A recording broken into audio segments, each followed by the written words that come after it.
guess that gas station no longer sells 40s. It's bullshit. Just because of you. They're like, I bought it's them all. dangerous. Like, we gotta stop. Yeah, that works. So you want to have it facing you this way, but there's No, reverse, right? Yeah. Like this? Yeah, like that. Okay. So now we can hear you. Good. Cool. You can hear me? Yep. I'm gay. There we go. Yeah, it's recorded. That's right. It's in history forever. Show it to my kids one day. Oh, no. They'll know. All right, guys. This was a good time. You're already done with this? You didn't tell me this would be forever. Well, we are live. I am ChadO. We got Zach Leboza over here, and over here we got Michael Drago. I almost said Michael Drago. That's because we were doing the whole Drago thing a second ago. But yeah, Michael Dragon's joining us. This is ATX Comedy Review. This is like number 38 or something like that. Where the fuck did you get that shirt? The shirt? Did you bark for them? No. You got it. I used to have money. Yeah. I feel like we've had this talk like 100 times, so I'm just always drunk. No. Wait a minute. You used to have money? Yeah, I used to. What happened? I moved to Austin. Yeah. Right. No. The COVID happened, and we were paying employees and rent on buildings. And, don't pay employees ever. So, then nobody was buying anything, and nobody could come by for months. Oh, well, yeah, because, okay. That's terrible. Yeah. You're one of the small businesses that got ate up by that? Yeah, that was me. What about the PPE loans? Oh, yeah, I owe them too. What? I thought those were like free or whatever. No, you have to pay that shit come back. Yeah. Oh. Yeah, I got to pay that shit. My boss is definitely going to jail for that. Yeah, he took out like 4 on his business, and like the other owner of the restaurant found out and like lost his mind because like he's on the hook too. Yeah. Holy shit. He was like walking around with like $100,000. He'd always have like $5,000 in cash on him, and he just he didn't use it for the employees or nothing. No. Well, I mean, technically, he would like if we weren't that busy, he'd be like, "Here's 100, Zach, good work." I'd be like, "All right, cool." And then the other guy would come back and be like, "We owe that to the government." He's like, "Whatever." He's married to like a Swedish broad, so I think his plan is basically like take all the money and then just disappear. What a dick. Yeah, I did the opposite. You didn't take it? You marry a Swedish broad? No, I didn't marry a Swedish broad, and I didn't take the money. I gave it away, but yeah. Anyways, so yeah, welcome to Austin Comedy Review. What happened this week, guys? Monday? Well, we're all sorts of fucked Sunday? up. Because we missed 2 weeks ago. This asshole made me go on dating show with a very upset tiny Asian girl. Well, because I got pulled out and she was not having it. And, that was you. Okay. Now he knows who you are. Yeah. Were you there? Yeah, it was like talking to you, and you're like, "Oh, hold on, I gotta go," and you're like, "Oh yeah." That was me. See, he didn't know who you were either, so that works. Exactly. You have to remember though, I start drinking right now. I keep going until dating show. Shit. Yeah, you better remember me. I don't give a fuck. I liked when there's a beer there if you want one. Yeah, thank you.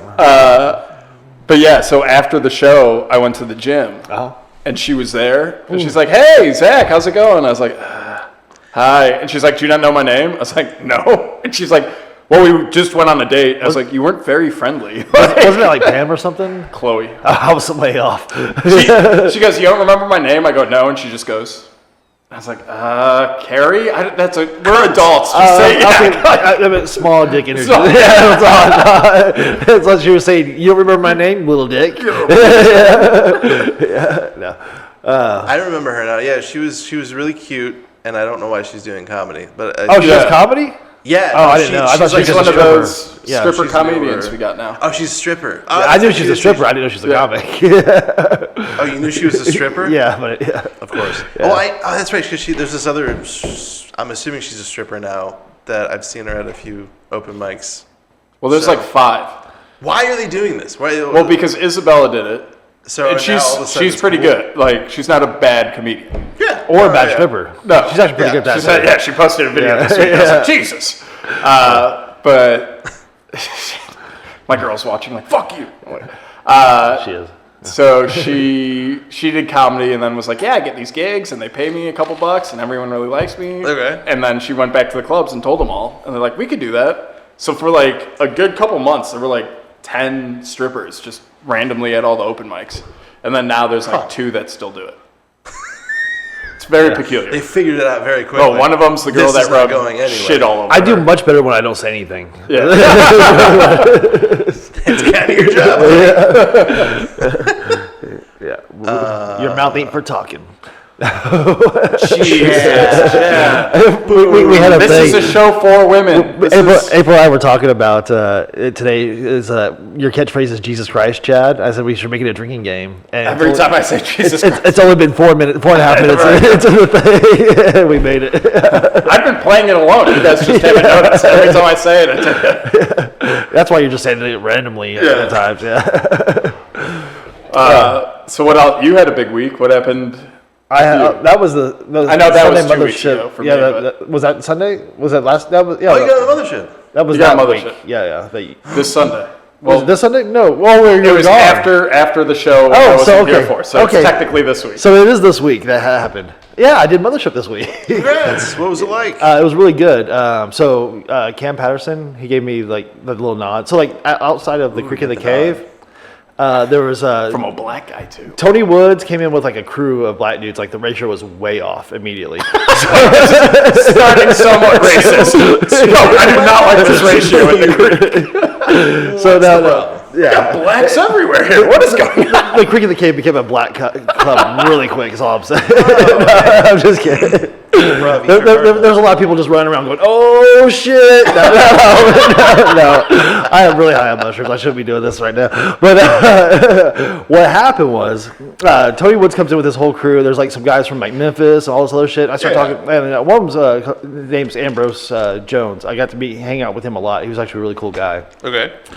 Anyways, me and Ambrose were sitting there talking, and Cam Patterson comes in. He starts hanging out. We're all talking. So like, it's me and like 5 black dudes. So I'm in. You know, we're cool immediately. Well, you offered them all drugs. Yeah. No, they were into mushrooms surprisingly. But no, we start hanging out. We're talking. We're just joking around, and Cam comes in. And he's like hanging out, we're talking, and then he's like, "Oh, hey, Tony, blah, blah, are you doing the mothership?" He's like, "Yeah, I just got a job there." They're just all talking about mothership stuff. Yeah. And Ambrose goes, "Yeah, I'm supposed to do, I'm trying to get on the open mic tomorrow." And Cam goes, "Oh, I can get you a spot." He goes, "Well, supposedly Derek Woods has me a spot already on the show." And I go, "Well, if you're giving spots away, I'll take that spot," being the white guy I am. And, Very white. Yeah, and he goes, "Oh, when was the last time you did it?" And I go, "It's been a couple months." He goes, "Okay, I got you." And that was 2 weeks before. It was Sunday night, and he goes, "I'll get you on the Monday show." And I was like, "Okay, cool." So the next day, I signed up, didn't get on. I'm like, "No big deal, you didn't get on." Just let him know. He goes, "No, for sure, bro. I got you next week. You're on." So sure enough, I signed up. I get on. I'm 4th spot. And I have a whole like set so back in that back room or back outside of the Creek in the Cave, he's telling the other guy he's getting on the show, you got to leave it all on the stage. You cannot absolutely you can't leave anything behind. You have to bury the guy behind you. Just go nuts. Make sure that you leave the guy behind you. Yeah, I'm confused. Whoever goes on before you, bury after you. So, what do you mean bury them? Though? So if I'm number 4, number 5 should not get any laughs. Because I murdered so hard, is what he's saying. So that's what, So that's what he's friendly. Yeah. So he's like, that's competitive. Yeah, that's what he's saying. He's like, it's gonna be competitive. It's an audition. Don't leave it all on the stage. Make sure you do it. And so the whole week I'm going, fuck. I'm not Mark Lawrence. I don't know what to fucking do. I can't leave it all on the stage like that. So on Wednesday, Tuesday and Wednesday, I'm performing this. Uber Eats stuff, the normal shit that I normally do. It's getting laughs and stuff, but like Tuesday night, I go to Anderson Mill, and I open up Anderson Mill with this shit, and it bombs hard, like really hard. Yeah, it's fine. Yeah. It's also Anderson Mill. Yeah, but it was so hard. And I'm like sweating. I'm like, oh, fuck. I'm not going to do this at the open mic. I come for something new. So I go to the Creek in the Cave for my 3rd set that night. And I'm going to try it again, but then Keith is back there. Keith Ray Okay. is at the bar, And he's like, oh, there's ChadO. Fucking, he should quit comedy too. He sucks. He doesn't write. He just keeps on doing the same jokes over and over. I'm like, bro, I write all the fucking time. I've never seen you repeat the same set like almost ever. Yeah. Exactly. I never do. Especially if it's the same people in the room or whatever. I'm always writing new shit. So that kind of upset me. And he's just talking some shit. So I went hard on him. And I'm like, well, nobody loves you. You don't have anybody at home. Your wife fucking killed herself. I just went hard on it. So you got him right in the... Yeah. So, I mean, you're not going to tell me I don't fucking write. So I went hard. And then he's like, don't ever fucking talk to me again. I don't want to see you. If you ever talk to me again, I'll fucking kill you. I just walk away. I'm laughing. I'm like, okay, I'm not going to bounce your head off the concrete today. I'm just going to walk away. Sure. And so that whole week goes by to Sunday. I'm on the fucking list. Keith is checking everybody in. He's the one that has to say, hi, Chad, you're here, blah, blah, blah. So he's in charge of the whole open micers. He's in charge of taking us up there. He's in charge of announcing it. He's in charge of everything.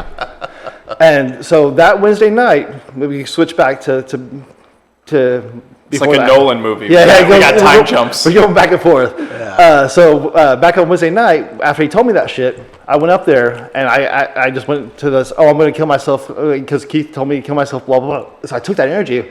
I did this whole depression act of I start off with like, my son died a year ago. I didn't want to be here. Just this whole thing. Okay. And it goes into why I wouldn't kill myself, and then it goes into how shitty being married is. It's just this whole sad, down, dark thing. And it kills. It kills. And he's back there. He hears it, and he fucking walks out and leaves. And so Sunday, I do that shit again, and I literally, for the first 30 seconds, I have the crowd, no jokes, no laughs, no. They think I am going to kill myself on stage. And then all of a sudden they realize it's a joke, and it's just constant laughter, just constant. I get laugh breaks. It's just good. And I text Cam afterwards. I go, "Hey, bro, I only did 2.5 minutes. I didn't do what you told me to. I hope it was okay." And he goes, "Bro, you fucking crushed it. Good job." Oh, nice. So I was like, "Yeah." So that was a good Sunday. That was a good Sunday. that was Sunday. That was the whole fucking story. Yeah, and then what happened in New York though, man? What was your... Not too much. I did a few mics. I did like 6 in one day, and then I only did a couple the other day. Mostly, I'm just like bummed out because they weren't good anymore. Oh, really? New York's not New York? New York is not New York you're anymore. I'm from Chicago, but I did like 2 years in LA, 3 years in New York, 3 years in Florida, now a year out here. Okay. So, yeah, I get asked a lot like, where's the funniest people? Okay. It's like New York City by far. There was a guy named Igor who I didn't see when I was out there, but he used to write like a new 5, 6, 7 minutes every week. And every week it was amazing. Like just a very good comic. And like everyone, very high quality comics. And I went out this time and there were a few people I knew. They all moved. Well, they're all gone. There were still people I knew, but it was like 6, 7 comics in a row were all like, well, this is what happened to me today on the subway. You guys got anything for me? Oh, really? What the fuck? It's open mic. You doing crowd work pretty much? Yeah. It was like, it's like they've become so accepting that the room's only comedians. Oh. That they're like, they're like basically like outsourcing their writing. They're like, oh, I saw a fat girl on the subway. You guys got a joke? And we got someone. So they're trying to get tag writing. Yeah. I was like, what the fuck are you guys doing? That's strange. Yeah. I sat down with like 4 or 5 of them after. I was like, the fuck is wrong with you guys? Like, you're in New York City. Like, this should be awesome. You should be, like, I had so much fun doing shows and open mics here. Like, all my friends had a lot of fun. Like, everyone was pushing boundaries, and you guys are just, like, lazy. And it was a huge bummer. Recently that it's very woke or whatever there. It's very, like, people are scared to really do much because you'll get screwed. I mean, I had that, 4 years ago, 5 years ago when I lived there. There was still that. I mean, I'm pretty, like, blue for comedy, so everyone was like, Zach, that crazy racist guy. I was like, I don't know what I'm doing that's racist, but, like, sure, like, and, like, yeah, there's pushback, but, like, it was still fine. Sure. It was still, like, even this time I did, like, I think I did like a transgender joke, and I think I did my school shooting bit.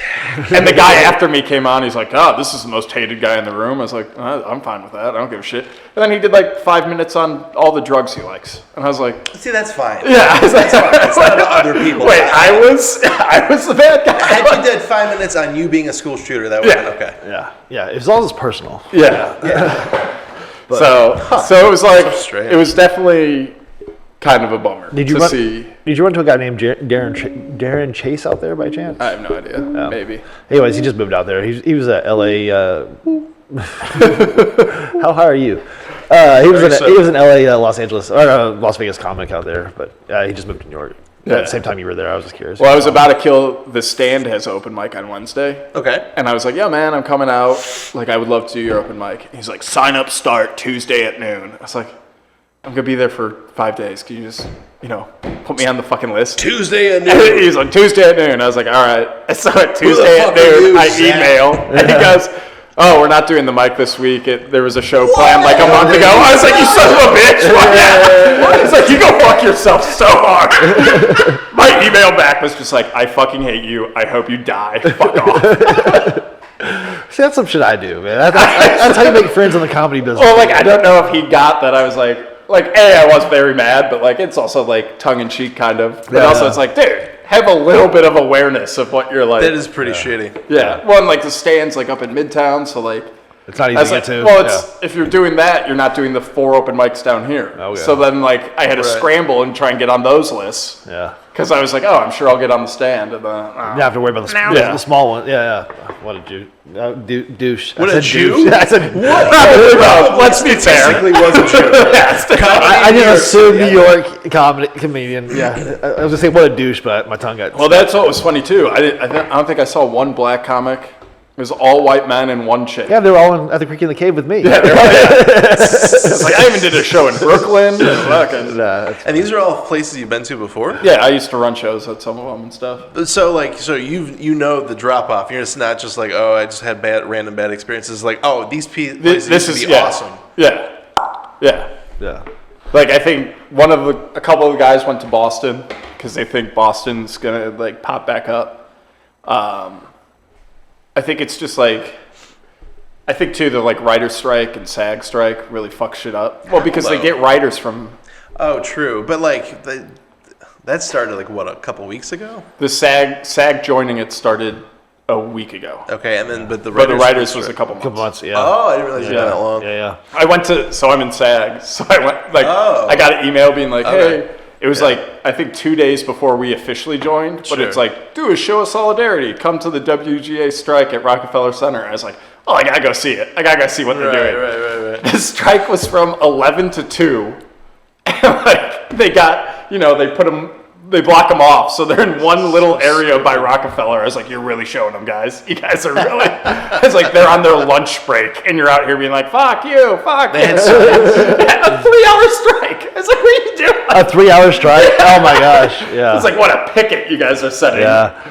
Just during lunch break. On a building that has 100 entrances that you could get in from not even the street. Oh, that building is massive. Yeah. Was it down by like the ice rink? Yeah. So that's the spot. I mean, everyone comes there. It was the street north of the ice rink. Okay. It was a photo op. The whole street. All the tourists went, look, honey, they're straight. Yeah. It was a photo op. It's 100%. You used to run Sunday Sandjacks, Mike, but you don't anymore, right? You're done with that. Yeah, me and Alden done. Dunzos. Yeah, you gave it to Philip, and he just stopped doing it now too. There was no EC last week. I wasn't here. I was in Ohio. So really? Oh, nice. How was Ohio? It's great. It's a lot cooler than here. The humidity's much higher, so I still sweat, but it was like a tolerable sweat. I was just visiting family, and then I bought some land last year, and so this is the first time I've physically seen it. Oh, that was in Ohio. I thought that was here. Okay. God, if I bought land here, I'm a millionaire. Hands down, this shit's not cheap. Yeah. Well, I thought maybe you were just putting a fifth wheel out there, hanging out in the woods, renting it to hunters in the off time. No, that's a good point. I wish anyone had money in Ohio, or else I would totally do that. But no one gives a shit. They just hunt on your land unless you're there to protect it. Oh shit! And they're like, hey. Oh wow. Yeah. Then you start hunting. Yeah. Get the fuck. Are you from Ohio? Or? Yeah. So Cleveland is where I tell everyone I'm from Ashtabula. Yeah. Vestibular. Yeah, I'm the same way. I say Chicago, and then Everyone does. Yeah. That's what everyone from a small town says. Like, well, it's also like the funniest. Like I assume it happens to you too. When it's someone actually from Cleveland, they're like, "Oh, well that's not Cleveland," Exactly. and I'm like, "Yeah, I fucking know. I know when I walk outside and don't see skyscrapers that I'm in a fucking suburb. You retard." Like, right. Yeah. All right. But it's so it didn't happen last week. Yeah. Was there a reason given? Yeah, it was the AC was out. So No, that's a legitimate. Well, they had some. Whatever. I don't know. I'm not there. Well, I mean, I've Maybe they just turned it carried off. Boom up there a couple times, because they don't have the elevator working, and now they don't have the AC working. The elevators never worked since the entire time I've been there. This place, I mean, all of 6th Street, I think is having trouble paying their bills. I think they're paying over high rent. Is what I think it is. Yeah. I wouldn't be surprised because I've had other business owners who are from other cities complain that there's like no infrastructure here for the small businesses, and they're acting like the city's this big when in reality it's much smaller. Yeah, I think so. I think they're overcharging them and not doing much for them. well, and I'm sure that like they want to get them out. I'm sure someone wants to develop, that corner into something else. Yeah, So it'd once be you fucking- knock out those 5 bars, Another one of your apartment complexes there. Yeah. that are so unnecessary. Yeah. I mean, we need more, right? We have people coming. Right? Yeah, but like on my street alone, they're putting up like 4 apartment complexes, and one of them 60 stories. I was like, oh, so that's just More. That's way. We need more. How tall is yours? 12 or? Mine's only 8. Oh, 8? Okay. Yeah. Oh, yeah. That's right. 8 stories. 8. I'm a little pussy. Yeah. So our Everybody look rooftop down at pool your now pool. doesn't get Yeah. sun. It's all blocked out. That's crazy. No, like right behind us, they put in like a 30-story one. There's another one that's like 30, 40. The one across the street is supposed to be like 50, 60. It's all sold out already. 60 stories And in it's sold out? Austin? Yeah, it's sold out. That's like the tallest building in Austin. Yeah, I think Google's going to beat it by like 1 floor. Of course. They're whatever fucking that's skyscraper. But like, our rent went down like $400 this. Wait, what? So they're like, because of the construction and stuff, like people are leaving because they're like, there's construction, wow. there's all this bullshit going on. Like it's not the place I rented a year ago. Right. So everyone's leaving to go out to like the more suburban areas or over like South Lamar. I know a few people went to, and it's like, yeah, that makes sense. Bars are closing down because they're trying to push the bars out so they could buy them and put up another tower. Yeah. So, but at some point too, we do have all these people coming, but how many of them are moving to Rainy Street? And how many are moving to Red Rock and like Not at the rate they're getting killed there, no. Yeah. No. Hell, I renewed my rent for a reason. My hobby doesn't work somewhere else. Yeah, you can't be the Rain Street Killer on 6th Street. Out on Pebblestone Lane, killer. That doesn't sound as good. It's not as intimidating. No. Yeah. Rainy Street. Rainy Street, sad, depression, murder. Yeah, Yeah. rainy.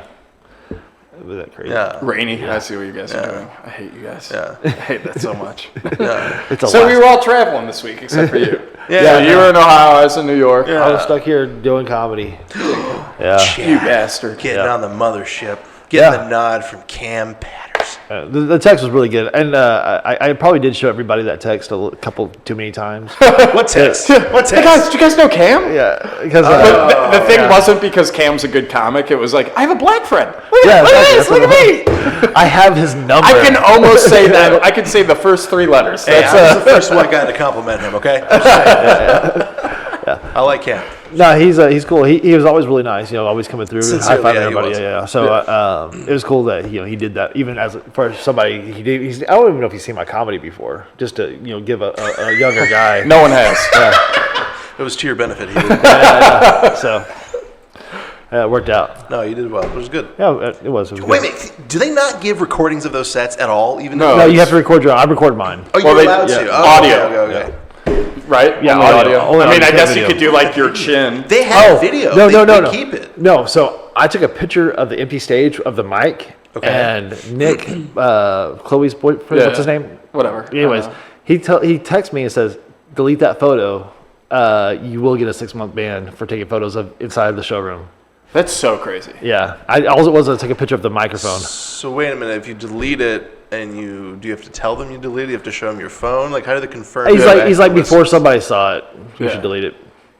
So he's just letting me know as a homie friend that this is a thing. Yeah. Well, now funny we too. know, so now you're gonna get banned for 6 no. Well, like if I do, it's because of that fucker. Yeah, because he's the only one to do. When I did Kill Tony, Casey took a picture of the stage. Yeah. And I was like, I'm not gonna post it until the video comes out. Sure. And then I texted him. I was like, yo, man, just want to know, is it cool if I posted the picture you took? He's like, yeah, why would I care? I was like, I don't know. Seems like you guys are very strict. Like, And also, it's been 4 months, and he's still mentioning Kill Tony every fucking episode. No, he was on it. I'm just kidding. Yeah. Who was the guest this week? I don't know. You don't know? I don't know. No. Did you sign up? Yeah, I did. Too many mushrooms? No, just didn't care. Just didn't care? I was out and about. I mean, you don't go to Kill Tony to watch the show. It's about I'm gonna get on. Yeah, no. No, it's about standing in a circle of people being like, I want to kill myself for 2 hours. They did do the 1 minute mic, and Jake Baker went on that twice and told him to stop doing this mic. It sucks. Close it down. So that was kind of cute. At Shakespeare's. Yeah. Oh, why would Good I for do Jake that? Baker. Why would he do that? It's like, y'all are stupid. Don't do this mic. He had to do it twice. They signed him back up again. There's a couple of people that went up twice, I think. I'm assuming that night. Yeah. And then complained at other people. I don't mind it. I do think it's weird. I think it's a weird. Why don't we just hang out and listen to music and make it fun and stop worrying about this? 'Cause we're not in this for the music, man. We're in this for the comedy. Yeah, but that 1 minute before going on Kill Tony. Yeah. This is very. I liked it better at Poor Choices. I liked when Yeah. we had Poor Choices before. You would run your minute quick, and Whatever happened to that? Did Poor Choices close down? They just you'd said have no to more. talk to Derek Dimple. What Derek told me was that there were too many blue comics coming through and running off the audience or the Crowd, the But we all bought drinks. Yeah, we bought were all one more pretty good yeah, drinks. yeah. Still wasn't enough. Yeah. Should have bought more. You brought in 30 alcoholics. It wasn't enough. And also, it's Derek too. Yeah. That could be the issue. Yeah, What do you mean? he gets a little aggressive, Well, in what kind of way? very aggressive. Just like I will say he got really good at the cat sound. It always impressed me. Oh, he would Jesus say it? fucking yeah, he would do. Oh. Like, yours is good. That was a good one. But he would just. He would do, I can't. I wasn't, his bear wasn't bad. Yeah, he would do like an old. What if he went on for like 3 minutes? Like, geez, Derek, I'm trying to get off. Shut the fuck up. yeah. Ernest Evans asked inside where. I guess we answered it because he took it off. Hey, bring it back. Yeah, Fucker. Shakespeare's is where we were inside of, but yeah. Yeah. Anyways, yeah, we got a couple of viewers. I wonder how much it's gonna be like. Like Shakespeare's is nice now because we have the AC and stuff. Are we gonna get rowdy once it starts getting colder again and we could go outside? Definitely. Yeah, 100%. Because that's what happened to the alleyway. We were like, it wasn't too hot yet, so we were still a Well, I little thought bit it was rowdy. just because Well, you guys people were selling beer shit. and drugs, and yeah, that wasn't ideal. I think it was I assume that was the main reason. Yeah. But also, like, Starting fights. I think the bums are getting mad because we took our spot. Yeah. For a whole. That's why they put the backpack with the grenade. Are you seeing the Are you seeing the foot races going on in the alley? Foot races. Yeah. So Between the mothership. Tony Hinchcliffe is making all the black people of the mothership race all the white people of the mothership. It seems like What? So Trey and Cam. Okay, so I doubt Tony's making Genevieve. I'm just trying to make this very black oriented today. I'm being a dick. Segregating. Yeah. You're segregating our audience. I'm just trying to make haven't sure the seen ratio it? is. It's pretty fun. No, I don't hang out at the mothership. No. no, It's it's on on their Instagram. it's on their Instagram, the mothership's Instagram. Oh, I They're don't posting know. It's on theirs and like Cam's and every John's. I gotcha. Yeah. Oh, so the black people have been winning every single time? Yeah, No, exactly. did John beat Cam? Or Is that much yeah, of he a did. competition? No. Yeah, Cam lost one, so I was like, what the Yeah, fuck, Cam? they got- Against who? They got some pretty fast white guys up there. You, But, like, you wouldn't who's the believe fast it. white guy that beat Was it Cam? Nick? I think John beat a white guy, barely. That I did not think John? John could beat. Huff? Heft? I don't know Yeah, how to Cave pronounce had, it looks like he has Down syndrome, but not. Is that the guy that has like a limp? Who do you race? it. What's his one short leg? How the hell did he lose against that guy? Yeah, exactly. No, when I saw it, I was like, holy shit. But like John did like the finish. He did like a racer's finish, and it was like a photo finish, and he was out ahead because he did that. It was very fun. It was very good. Well, and like I bet he has like surprising talents. That guy. Yeah. You know. well, the mothership guys are cool because they make fun of it. So they do like Of course. they do a pre like show fight. They do all that sorts of shit. where like a weigh in and all that. So it's pretty good. And then Hinchcliffe is out back there with his little jacket on, just looking all so. I think that's the part that would drive me nuts is Tony being like, "Run from me, boy." Yeah, that's what I get. Tony, smoking a cigarette. 1.5 taller than you. Just watch it faster. I think that's what we need. We need the first like door guy or comedian fight to happen. Oh yeah, I think that. I'm surprised that hasn't happened already. Yeah, I'm surprised like Ari hasn't beat someone up yet or something. Mr. Tramps has a fight club afterwards. They used to. I think it just happened intermittently at Mr. Tramps. It was offered last time I was there that they would do it again if anybody wanted to play. It was a regular guy from back in the years. I don't know who he is. Oh wow. Yeah, so he's He just beat the shit out of each other. Yeah, apparently. You're pretty tall, dude. You're like 6'2"? Yeah, 6'3". 6'3"? And you used to mine for gold. Yeah. Used to mine for gold. Wait a minute, Bitcoin? Yeah. No, actual gold. What? Not like you do, like I do. No, and then he gets mad when we react like that. I had the same reaction you had. I was like, "The fuck are you talking about?" He's like, "What? It's normal." I was like, "It's not. It's not definitely normal." but it's cool. Well, not in Ohio or You're full of Texas, so many surprises. but Yeah, in Arizona, seriously. it's very common to find gold. You panned for gold, or No, I have you like work all for the a gold equipment. company? I have like a dry washer and like other sluices and things. Yeah. What's a sluice? Yeah, he's saying words like, yeah, "Come on, you know this." So I don't know what a dry washer is. So a high banker is kind of like a sluice, but it has. Oh, you know the high maker. Don't use the word to describe the thing. No. So What is it's it? basically you put the dirt, you put the dirt in, and it washes it with water until it goes down to the gold. Yeah, you're trying to get the silt or whatever. Which You washed dirt. Yeah. Essentially, because you're trying to get. I've seen one video of some dude doing it, and there's like this rubber mat thing that has like things on it to where the water will go. See, in very and the descriptive. silt That's how. will- Yeah. Sorry, it's a bunch of little cups basically, and the water will flow into these little cups, and it catches the silt and the gold. Yeah. And he keeps working it down, and then he does the giant pan thing. Yeah. Or he's like swirling it or whatever. Yeah. That's where he's trying to separate the gold. No, from his the like silt. dream is to get paid enough in comedy that on like his off days he could just go with a metal detector. Like for real? On the beach. Yeah. That's very unconventional, but easily something I could make fun of you about. But I think that's pretty cool. Like that's very unique. Yeah, out of the two of us, you look like the guy with the metal detector. Yeah. So yeah. No, But then again, you do look very comfortable with the headphones on. yeah, no. That's a big part of metal detector. That's also because I've been podcasting for like 8 years. That's right. You had your CBD podcast or whatever. I was checking out. Talking today, we were talking about cannabis and Actual weed, not CBD. Thank Yeah, God. actual It also sounds like it's kind of like a takeoff of like a Lord of the Rings, Tolkien today. Like, Ooh, no, toking. clever fella. I try. Yeah, so many people read. I mean, Lord of the Rings. Lord of the Rings is one of them. One of the ones that people read. I've read 2 books, and that's one of them. So what else happened last week? Any more drama that I missed? Ooh, juicy drama. Let's see. Monday we did the Kill Tony. I didn't really see too much happening. Tuesday. Someone died. Someone was doing coke in the bathroom. So after Monday, I'm walking back by the mothership, and Hank comes out. Hank. Best friend Hank. Yeah. So me and Hank Garza, we've had our tiffs. 6'4". Yeah, we've had our tiffs. 270 pounds. We don't get along too well sometimes. What? The guy with the anger problem? With the other guy with the anger problem? Yeah. So we might clash occasionally with that. And I want to get him on steroids so bad. Could you imagine? Yeah. Oh, dude. Could you imagine if he was just pumping mad every day? Just fucking let's go. Just 6 months from now, jacked Chad. Not allowed to smoke weed. Nothing but steroids. Steroids every morning. Everyone and just murdered. Bench press. now then I'll be Drago. Yeah. That's all I want. So Hank. So he comes out of the mothership and he's like, "Hey, what mics you going to?" And I was like, "Creek sucks. I'm gonna go to Access." He goes, "Okay, I'll see you at Access." He didn't come out. And then Pussy. yeah, and then Tuesday I saw him again, and he's like, "Hey, there's actually a pretty good mic out, blah blah blah." And he's telling me about some 10-minute open mic that's like an hour and a half away. Oh, yeah, it's a good one.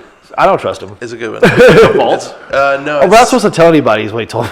So we'll do it on a live podcast. Which is why I get in trouble from him because I talk too much about like locations of people. Like I bring open micers to things that I shouldn't bring them to. So Why would you do that? because I'm a generous person. If I know some He's information, always high. I tell that people explains a lot. information. It's like we're on this trip together. We both took 6 mushrooms. Let's see where it goes. Also, I know where everyone's at. Let's hang out. Yeah, let's hang out. So, but you bring people like Michael Malama, and they don't like it. Yeah, I could see that being in poor taste to some people. Yeah. So anyway. He just stood in the corner, just. Well, that's what I get accused of doing. Well, wait, accused or that's what you do? I don't try to overtalk, people. So I might be too quiet. I get what you're saying. So yeah. I've seen you pick at people sometimes. You pick at me sometimes. Which is why I don't do it in those situations. So when he's with the big dogs. Yeah, I lets them bark. I don't want to be the big. I got you. Yeah, I'm losing a lot. You don't want to be nipping at heels. Yeah. Let's stick with the dog metaphors. Yeah, so I do the opposite, and it makes me stand out even more as a weirdo. Yeah, everyone's like, why is this guy? Why is he here? He's just sitting in the corner, slowly balding. Like, what is he? That's how I can, because I know I can tear all you fuckers apart with my hair. I'm telling you, bro. Finesse ride. Yeah. I've been on a year. I don't know if it really matters, but fucking, if you're not, you should try it. What Is it? that what you're popping right now? You hair No, pills? that was just breath mints to keep me fucking. So what's bringing your hair back? I don't know about bringing it back, but it's supposed to keep it from losing it. But yeah, finesse ride. I just take generic. Finestra? Finasteride. Finasteride. Propecia is the name brand, but it's very expensive. Oh, so I can buy that over the counter? You can go on to goodrx.com. You can talk to a doctor, and they can prescribe it to you. How much does it cost to talk to a doctor on GoodRx? I think it's $20 per doctor visit. Do you have to visit them every month to get the stuff? No. It's per prescription. So basically, I got a year prescription, and then I don't even take the full amount I'm supposed to. I take a little less, a little more than half. Maybe He's saying, I don't know if it really works. Maybe you should I also don't follow doctor's orders. You're the motherfuckers who can see my hair. that's what you had good. yesterday. Yeah, he's the one that said I'm slowly balding. I'm assuming. Yeah, it was just a bit. Just relax. I didn't mean it. I'm just trying to help Look the at guy it. out. Why are you being such a You dick, have Zach? you got the same thing I have. We have like the I've always had Pollock forehead. Yeah, I've always had this you're widow's Polish peak or too? whatever. Yeah. You're Polish too? I assume, yeah. But like I get the same like freckles too, and like my dad and grandfather had. Oh, the liver spot. Yeah. I like to call them Polish freckles, but sure, whatever. Whatever you want to say. How old are you? I'm old enough to have liver spots. No, yeah. Every podcast we have this conversation, I'm 42. I'll be 43 this year. Wait. Also, was Brian weird this week? Which one? I don't know if I closed out or not. Ryan. Oh, no. He's my bartender at. He'll close you out. Yeah, he was cool. Okay. Yeah, he wasn't like, yo, Zach just fucking stiffed me. No. Okay. No, I don't think so. Because he got me fucking hammered. Yeah. Also, I can't drink tomorrow, so that's going to be He didn't interesting. mention it. Why can't you drink tomorrow? I have to pick up the bitch at midnight. The bitch. From where? Airport. Oh, just tell her take a scooter.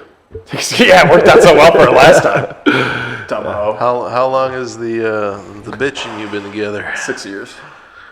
Okay, she call you the dick or something? Like, Yeah. what's your, does she really? No, I mean, she'll, No, she's really she's sweet not and nice to me. She'll hit back. Okay. She's a Oh, puncher. so you like each other? I mean, we domestic violence each other a lot, but yeah. Okay. I mean, how's that working out? For Pretty everybody? good. To keep things fresh? Does she respect Keeps things you nice in the more, front. less? She's like, you hit like a bitch, spits out a tooth. My mom hit harder. That's a keeper right there, if you ask me. Getting married in 8 months. Are Something you like really? That. Mm-hmm. Oh, you do like her. Yeah, I'm alright. Enough, anyway. Enough, yeah. Yeah. And plus, she said she was dying. Also, she had cancer, so I'm an asshole if I don't. Cancer of the what? Tits. Yes. Yeah. That's the best cancer because they'll get a little bigger. She got new ones, yep. But now she doesn't have nipples, and that looks crazy. Wait a minute, she actually had titty cancer. Yeah. Oh, wow. Yeah, everyone thinks I'm lying. It's Well, a crazy in time. this context, I don't know what's fucking around and what's serious. This is a conversation we're having. Yeah. No, so she Tig Notaro. She got them, and then she replaced them. Please don't compare it to Tig Notaro. Well, Tig Notaro is one of the funniest comedians I've ever seen, ever. I know. She got Louis fired and canceled. Right, And I mean, did he a was show such with an him. asshole. But she did a show with he Ask for permission. executive produced about him jerking off. Did you see that? That was her apology for fucking up a $35 million a year career or whatever he had. Oh, that's I'll just make an episode about you jerking off in front of me now. I'm so sorry. Let me show everybody what really happened, which is what she did. Okay. I mean, she revealed her boobs on her last special, I thought, or second to last, whatever the fuck. Yeah. Did she go front or side? Does she still have nipples? I remember them being nipples, but okay. They're So just that's drawn I out went flat. through the side. It's probably just a Flat. like Because if like you a go through the marker. front, you lose your nipples. Oh, what the fuck? No, every once in a while, still I'll see it and I'll be like, ah! And I'm like, oh yeah, fuck, sorry. Oh, she doesn't have any She doesn't have nipples. nipples. Oh, she's like an anime figure. Yeah. Does she still make you like try to suck on them, right? No, she doesn't have feeling. Because they like scrape out all the nerves. Oh my god! And you know what's crazy? She could still get more breast cancer. Yeah, I mean, That's stupid. well, the whole point of like doing it how she did it is it's very unlikely. Like she could have gotten the surgery and kept her boobs basically how they were, but it's like, oh, it cuts down the chances of it coming back significantly. But we were in Florida when this happened, so like I had to constantly be like, hey, you guys know she has like a whole life ahead of her.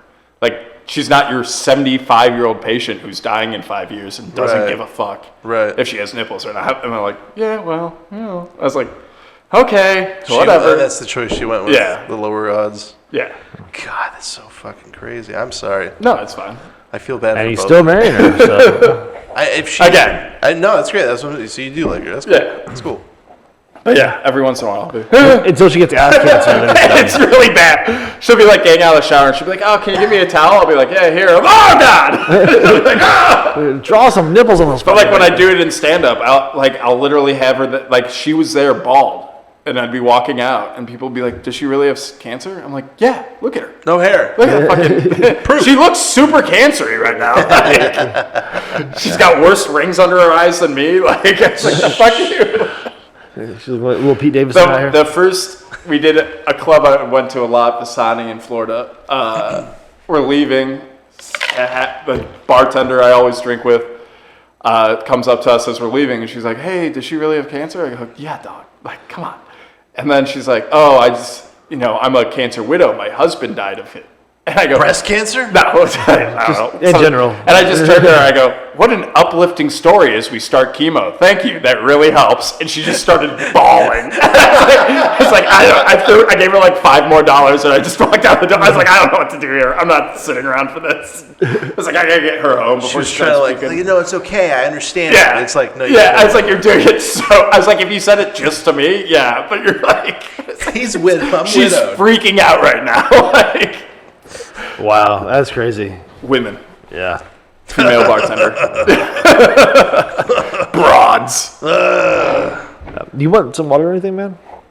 I mean, I didn't have any in here because I assumed you were a beer drinker, but you seem I'm not to be. actually, and I do apologize. I didn't realize you would be doing this. Normally, I would grab a beer and have a few and be very drunk, and you would. You don't have to be hate me very more. drunk. We can have one. Well, here's the thing: is I'm doing a no drinking thing right now. So You want it's some been- water? Yeah, if you have any. Well, I'm not gonna turn I'll it have to down. go get it, but yeah. No, I can go get it. It's No, fine. yeah, why don't you go find it for me real quick? Search, It's boy. over here somewhere. He's right? probably got to turn the dumplings or something. That's why he's. Oh yeah, turn. The wife is in there. Hold on, I'm just trying to. The wife is doing the. There Hey, we you go. gotta get the cameras right. Water. So why the no drinking thing?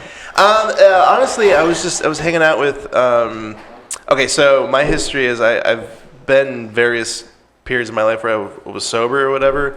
I've never really did anything crazy. I think the worst thing I did was just drink a lot. But so I would go. I've had my history of like occasionally I would just go without it, and then I do a lot of meditation and like stress acceptance and letting go of stuff and all this other shit that I've been doing for years. I'm finally at a spot now where I always think you should have a healthy relationship with everything. So food, beer, heroin. Yeah, I'm white, so that is the. Thank you so much. But anyway, so I've just been hanging out with people who they're like fairly newly sober. So I was like, okay, cool. There aren't a lot of people like that, particularly in comedy, that are sober. So I was like, cool. We something to I guess bond over or whatever. I don't know. It's just an interest of mine, and so I've just been hanging out with enough people for long enough. I'm like, let's try that again. Let's see if maybe because I'm feeling better than I have. You should be Keith's sponsor. I would love to help Keith, but I don't know if he wants. It's so. He has to want help. What's insane is like, so he's not sober. Like they wanted him to be sober at the mothership and whatever.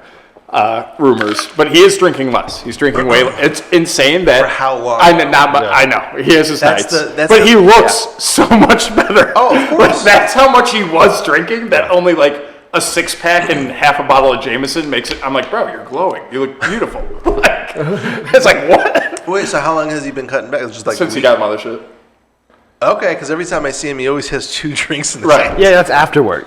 Well, yeah. That's after work. He's allowed to drink. Okay, fair enough. Yeah, He's allowed to drink. Yeah.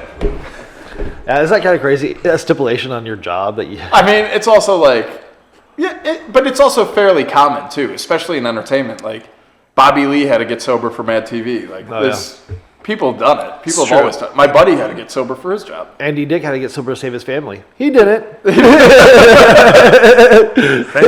Harder into it, Are you in any programs, or is it No. I don't. All It's that not shit's too- weird. All that yeah. shit's weird to me. No.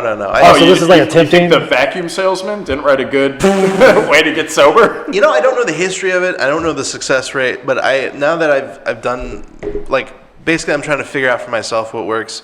And the things I've learned that work for me, I do see a lot of what they're trying to go for. It's just and I understand why they would do it, like AA would do it the way they do it, because it kind of elicits a certain response in a higher percentage of the people who would do it versus something very specific into myself. Like, you're basically trying to hit certain emotional, like, bullet points, and or at least that's how I view it. And the things that are in that, I'm like, okay, that is hitting those bullet points for those people, and it's doing it in a way that the average Joe who doesn't give a fuck about this but has to because I screwed up my life. Right. Yeah. But it's weird because I've seen so many, when I was younger, I would see so many people, like AA became the addiction or whatever. The whole replacing one addiction for another thing. It's super necessary. Well, that's what Tim Warner is doing. Right. 100%. He's going there every fucking morning at 6 o'clock talking about... At 6 o'clock? Yeah, he hangs out with these guys all fucking day. Yeah. All day. Yeah, I'm actually really happy with him. He has made a lot of progress in a very short amount of time. Most people take a lot longer than he has to reach the point I think he's at. Well, I don't think he does anything to the not extreme. You know, okay. The guy lives in his car for comedy. Of course, he's going to do it 100%. No, that's a good point. Yeah, that's a very good point. Yeah. So the fact that he goes so hard into it has been a benefit. He's kind of like Steve-O. Steve-O's another guy that is like very staunchly sober. I'm either going to do all the nitrous or none of it. Right.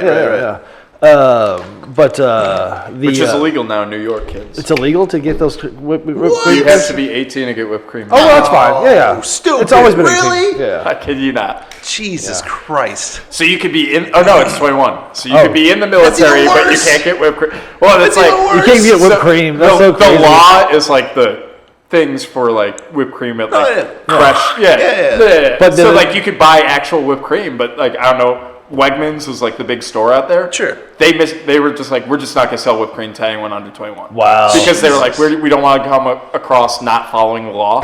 So like now like multiple stores are checking that kid's ID to get whipped cream. It's so fucking stupid. What is happening? I'm making my girlfriend a Sunday. Like I saw someone, not this time, I was in New York the time before, and a kid was like him and his girlfriend were doing like ice cream Sunday night, probably off each other's body.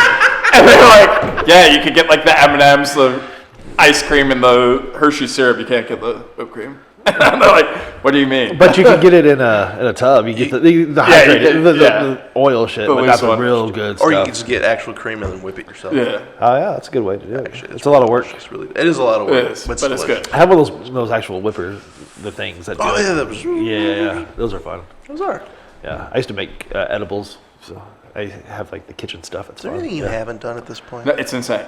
I can fly that airplane. I was just gonna say, I bet he's a pilot. And then he's like, I can fly an airplane. I was gonna be like, did you sell Hoover vacuums? But I'll take the pilot. No, I did. Cut. He started Cutco. No. I did. He's like high schoolers everywhere. I did sell Filter Queens, which is a little bit better than a Hoover, if you ask me. Of course you would. They're $2,500, but you know. What about Kirby? No, the Filter Queen's kind of like a shop vac. It has like the separate unit that you can take around with you. I find that name offensive to women. Yeah, it's actually for men. It's men who want to be housewives. Oh, never mind. If you identify as a queen, you can use it better. So yes, bitch. Do you guys know door-to-door salesman stuff? Do you guys know why the keyboard's set up how it is? I do not. So when they sold typewriters, they would put it facing you. Okay. And they'd sell it, and then they'd be like, what's it called? And the top row of the keyboard, you can write typewriter. And that was their sales technique. No shit. So you could write typewriter on the top row. I don't see it. And so it would pop up. Yeah, it's there, but not in order. Yeah, no. PEWRITE. Holy shit. Yep. I've never known that. So that was like the end of their sales. They'd be like, it's called.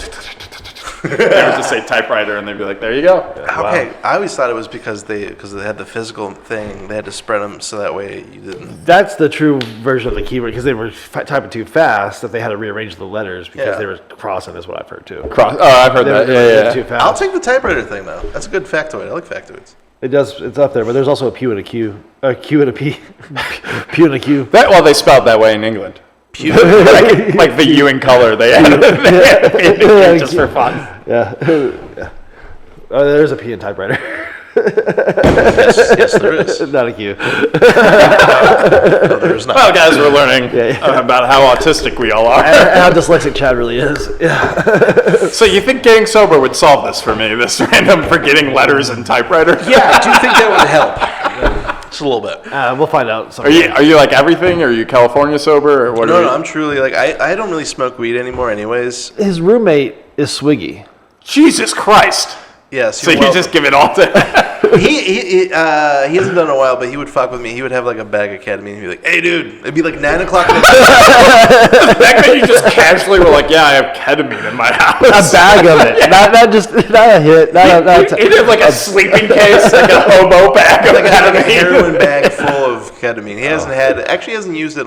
Had any in a long time. Anyway, so but it would be like 9 o'clock in the morning. I just woke up, and he would be like, "Hey, dude," He would like, just "What's jab up?" you. like you're a diabetic. Ah! Just go into a K-hole instantly. No, he would just offer me ketamine, but he would do it because he thought it was funny. Yeah. That's good. I wish I had hard drugs that I could offer as a bit. Go buy some 8 balls today and just be like, "Hey, You know him? I do know Chad. He knows people. I found some cocaine at the creek the other day. Yeah. I was there. Yeah. It was good? it was on his. I turned it into security. just to What a good boy. because I don't do. Well, he came to the table. He's like, "Anyone want it?" And we're all like, "I don't know what's in that." Like, Find out. That's how you. There's one way. Mr. Sober over here. Just throw it up your nose. It's not my body. It's yours. I am sober from drinking. That's how you sober up from drinking. Actually, if You go into that K-hole, it's really hard to drink. Yeah. If you die from fentanyl overdosing, guess what? Not drinking. But there was only a little bit left in there, so I assumed that it was pretty good. Yeah. You found it on a dead body in the back, but you know. No, it was one of those little container. I have a spoon and everything. You just Oh, click, that was like a set. Yeah. It was a neat little. How'd you lose your Coke spoon? That's the That's. problem. I mean, Do you have no self-respect? I was gonna say they must have been on something else and that fell out because people Yeah. with Coke love Coke. Yeah. They don't really put it too far away. No. It's usually. Yeah. Well, as we were saying, some girl crawled back in, being like, "I know, I'm looking for something." You might see any something down here. I don't. It's medication. It's medication. It is. My, arthritis. They just crush it up and snort it. Aspirin. It's right in there. I wonder what happened to that. Someone took it, and I So don't mean the cops. I turned it into the security guy. Sure, and he wink, wink, nudge, nudge. He wink to gave it someone. straight to Keith. And Yes, it I'm went sure. to the back room, and I said, "Hey, did anybody come up and ask it?" And he goes, "Yeah, I sure, can't man. find it now. Somebody must have got it." Yeah. It's not a pair of missing sunglasses. Hey, I left something here. I left my glasses here. Let's check the lost and found. Yeah. Bag of cocaine, pound of weed. It's a file folder with like C for cocaine. Well, Okay. the Creek of the Cave just had a bunch of random drugs lost and found back there. Just like it's just, some comics looking for it, It's Marty left it there. That's who did it. When are we gonna get back to those days? The days where Yeah. comics were constantly ODing and fucking. it's coming back around. You think? Oh yeah, the Austin scene, yeah. Oh, Austin-wise, I'm talking like as a whole. Like I'm thinking like the '80s when you were like a literal rock star. Yeah. Like you were doing. Well, the you were comedy getting- store had no. the glass No. piano that had No, a these bag are- of coke every day. Yes. I'm talking about people living in their car and doing a bunch of drugs. Is what I'm talking about. Not rock stars. I'm talking about. Or Tim Warner, he's sober. Yes. Yeah. But yeah. There'll be some comics OD in this all. I just yelled at New York comics about how good comics are in Austin, and Chad's like, yeah, they live in their car and do drugs. They're great. They're very dedicated to their craft. They are very dedicated. If you're gonna live in your car, you probably should do drugs. Yeah. I'm living in my car. It's 103 outside. I'm gonna do some drugs. Yeah. No wonder you're creative. You're hallucinating every fucking day from the heat. You gotta be funny, or else they won't let you in. Yeah. Seriously. Yeah, they just want to be funny for the AC. Yeah. You got 5 minutes. Hey, huh? All I gotta do is talk, and I can be room temperature. Put me way down on the list. I'll just sit back here and wait and drink water the whole time. He's had 6 gallons of water. Hasn't pissed yet. Tim, why are you always the last one up? I'm just waiting. It's hot outside. Sucking it up. Can you guys reverse bump me as much as possible? Yeah. You're here? You want to go on now? No. I just Let's calm down. Yeah. So I'm like genuinely curious. So I think the Austin scene is great for someone like myself. Or I don't know your level. I know your level. We're like on Thanks. the same level. How about the same level as you? How long have you been doing comedy? 7 years. I love this guy. So he is trying to butter it. He's right when this podcast ends. So can I get some mushrooms? And Chad's like, you already got them, buddy. They're in your. That's magic. He's like, check behind your ear, and you're like, oh my god. Actually, just bite down. That's all it is. Anyways, I wonder if Chad you could probably get one of those like fake teeth that like CIA agents have that have like the poison in it. Yeah, but like Chad has like mushrooms, weed, like just, I'm getting too sober. I need some fake teeth either way. Hey, I can donate a few teeth to you. You got some extras? I do. Yeah. Yeah. But so 7 years, Ohio. Then what? Where'd you start? You were saying something else. Technically, all right. To sum up your question, technically I started in New York City, but I don't include that because all I did was watch most of the time. I think I went up like 3 times total. Twice at the Creek, the old Creek. And then, which was awful. And then another time at some random comic book shop. But yeah, so it was. I've done one of those. It's basically the very end of 2016 is when I started in Cleveland, actually working hard for like the next like 18 months. And then I felt weird about comedy for a long time. And then the past year, I felt the best I've felt since that first year as far as focus and stuff like that. So you're basically a year in. What's those in-between years like? So from like 18 to 2022. So like, well, okay, so when I moved here, I started doing it, but it was very irregular. And when did you move here? March 2020. Okay, I gotcha. Yeah. So, okay. But anyways, the point I'm trying to make here is there's a lot of opportunity. I can literally do comedy 7 days a week here. Yes. If I knew the right people. And Saturday's a little hard. Saturday's a little But tough. you can get on shows, though. Like, I'm saying you You could. can? It's just that easy. Just get on the show. Well, I'm saying if you're good. If you were sober. Yeah. Yeah, you'd be better. Yeah. You fucking. But anyway, so I'm curious, especially you, and then also you because you were in LA. His name's Zach. No, he's you. I'm calling him you. It's like the Ridge episode all over again. How does Austin compare to all? Like, obviously, it sounds like you like it more than New York City now. But like, as far as all the places you've been to recently, how does Austin compare? It's much better than LA. For now, we'll see. Sure. I think that's going to change slightly, and I think Austin's going to change negatively soon. Okay. It kind of needs it, if I'm being honest. So it's doing this and it's going to do this, is what you're saying? No, it's going to divide. It's so New York, I always tell people it's like outsiders that look. So like there were like gangs. Okay. So like I lived in Culver City for a year, then I moved to North Hollywood. Okay. And in my Culver City year, I didn't notice anything. I just, all right, I'm going to do these mics, whatever. You said New York, but you're talking about LA. LA, yeah. Oh, LA, okay. Sorry. That makes sense. There are gangs now. And then I moved to North Hollywood, and I would go back to my mics I did in Culver City every once in a while, and they'd be like, get out. And I was like, why? They're like, you're a North Hollywood comic now. We don't want you over here taking up our time, taking up XYZ. And I was like, okay. So you would all meet at the Comedy Store, and like everything would be fine there. But like if you ventured out of your like area, you got fucking. You're not getting on the mic. You're getting shit on because they're like, oh, why aren't you at Flappers? Go to Flappers. Don't they have a mic tonight? And I'm like, yeah, but I want to. Like, you guys are my friends. They're like, no, we're not. I was like, all right. And like I do think there needs to be a little bit of the backstabbing. I don't think Why? I don't think it's super healthy. Well, because like right now, right now our issue, so like Hans Kim the other night. Okay. Hans Kim on the Sunday night mic, this isn't necessarily backstabbing, but it's what I'm talking about, is he comes on the Sunday night mic and took one of the bucket pull spots. Okay.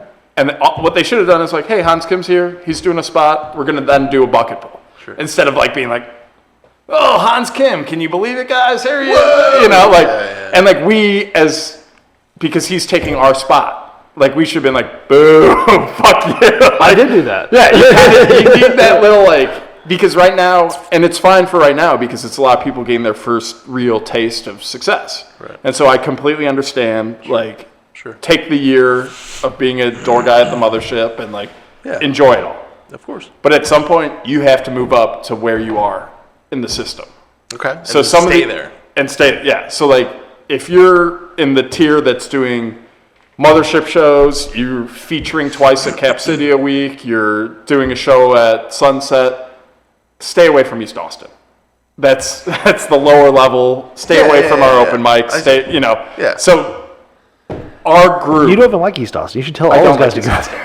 Well, they fired me. It's not. I don't like them. They don't like me. They don't like you. Yeah. What'd you do, Zach? They said I am not funny. I'm a very unfunny comedian. That's like great. I mean, they are correct. They are correct. Yeah, that's true. They do own a comedy club. I mean, they should. That is a prerequisite. They own two. To knowing what it's like. So I think we need to kind of like push people. Now that there is success in Austin, people have to start getting to their correct spot. Vent a hierarchy, keep them there. Right. So you guys move up, so we can move up, so that we can bring other people up. Okay, it's kind of like how was it Denver and Phoenix and a few other cities it's like boom, which boom. LA is very like that. LA is very hierarchical. Like you know where your spot, you know not only your spot but geography wise where you're allowed. Then how the hell do you move up there? Well, it's the same beyond getting funnier. Well, it's you work on it and then like here's the negative too is like I can't help someone below me right now because I can't get up to where I should be. Sure. So if I can't get to like tier 3, I can't pull someone up to tier 2. I see what you're saying. And be like, hey, I know I'm leaving East Austin.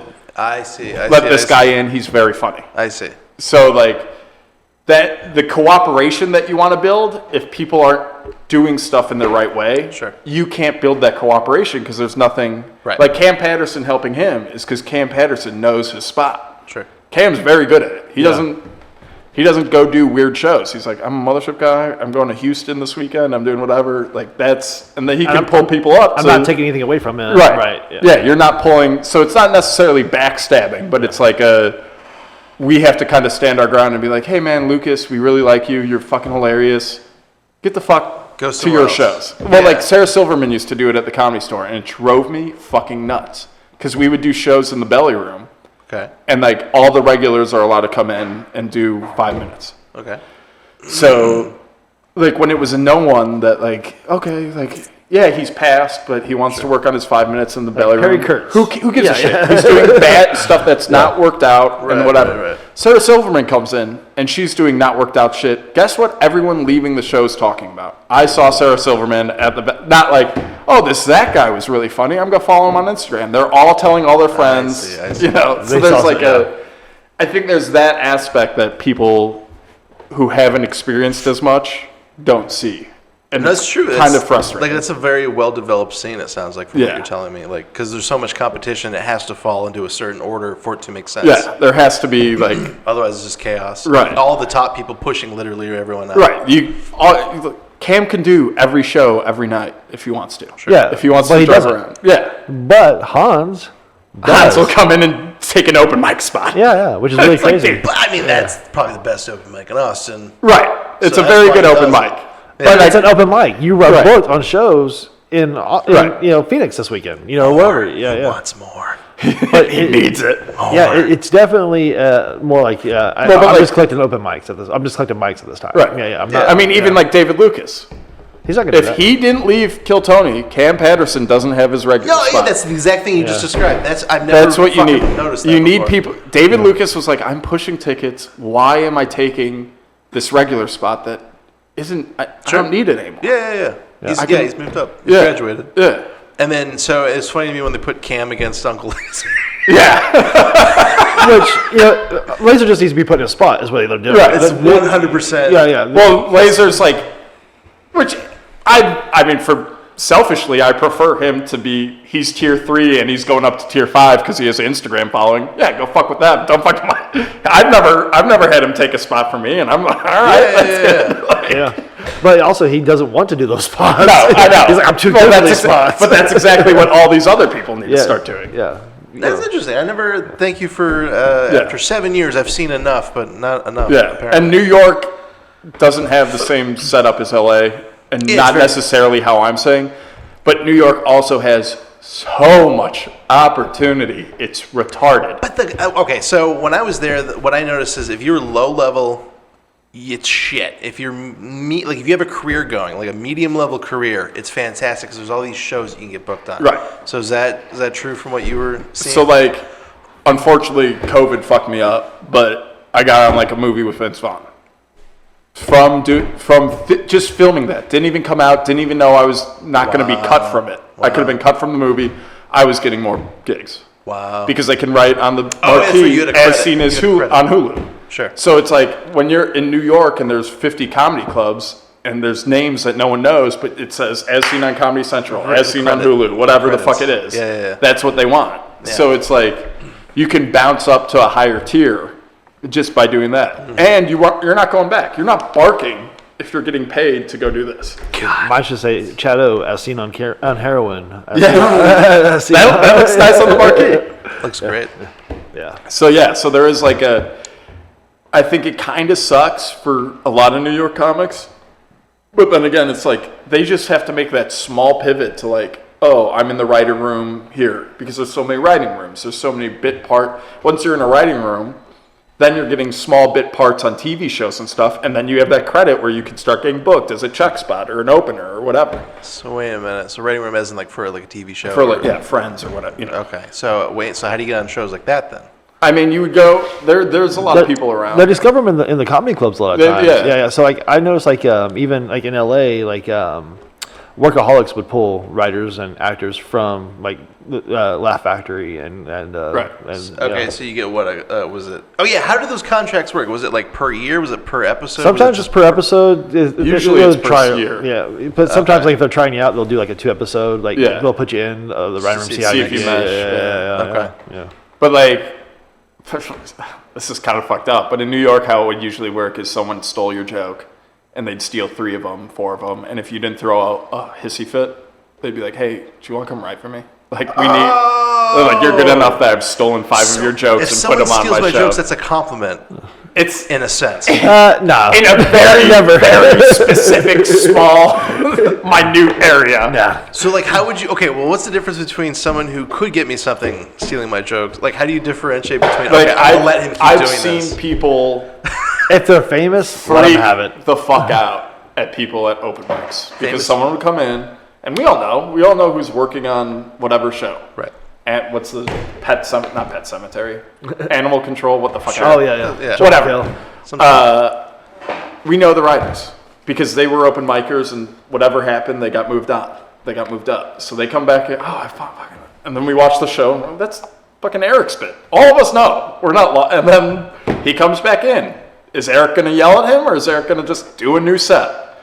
And then you see his bit again. And then, like, at 3 or 4 times, you kind of go up like, hey, man, like, are you going to put me on? Or you like, there's kind of like I'd be cool to you. You're going to be cool to me. Are you going to be cool to me? Or, like, are you going to be the guy that everyone says, no, because you also have to protect your tier. Of course. So our whole tier would be like, guess what? You're not allowed in today. Oh, wow. Even if someone famous... Yeah, I mean, famous. They're a writer on a... Yeah. Someone with some... Well, that's even Hans Kim. Like I said, we have to boo when that happens. It's our job to protect. Oh, this is fascinating. Well, that's kind of the problem. Like, people in New York, most of the mics are paid. So you have to buy a drink. In New York still? Yeah, I guess it was like that when I was there. But here's so, like, people freak out, but 90% of us are drinking anyways. We're all going to get a drink. So you get one drink, whatever.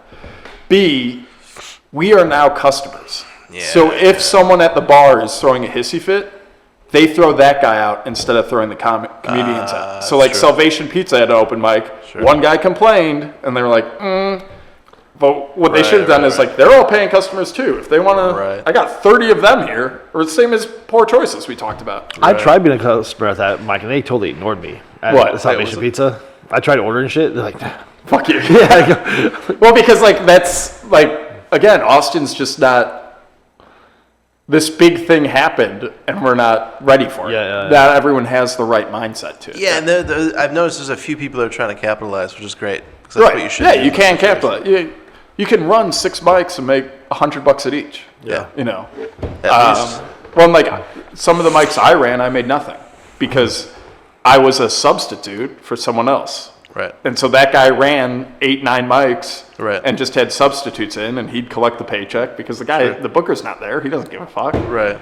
Did he at least pay you in drinks or something? I'd get a free couple drinks. I mean, that's payment. 2 free drinks. In New York City, it's like $30. Yeah, 2 free drinks, and I get to do as much time as I want because it's my fucking open mic. Yes.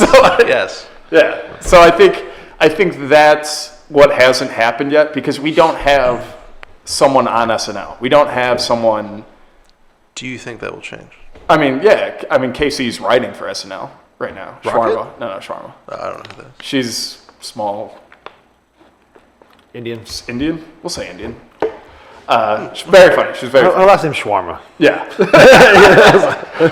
So, like... Food, delicious. You know, I've heard the rumor that Joe's plan is do like 8 months to a year of this door guy group and then send them in a bus around the country tour. I've heard that too, yeah. So, like, when that happens and we have the second group, everyone has to calm the fuck down. And everyone has to really fall into because now you've experienced being in tier 2 and having them come fuck up your shit. So when you're in tier 1, well, it's your turn to fuck up their shit. Well, no, just remember and don't go do it. Just be a good person. No. It's my turn to fuck up their shit. It's this fraternity where now I get a haze. Yes. So that's the way I do it. Yeah. I hope that what you're saying happens because it seems healthier. Like it seems segmented. Well, it's like you pushed back when I first said it, but it's like when I was like, you need backstabbing. You need kind of a when you and I didn't say it the right way, but it's like, no, guys, you gotta protect your house. Sure. If this is your house, no. You go stay where you're at. Yeah, no. Austin's not competitive at all. Well, it's getting more competitive. Right. Like the things that you were describing to me is in a very competitive market. Right.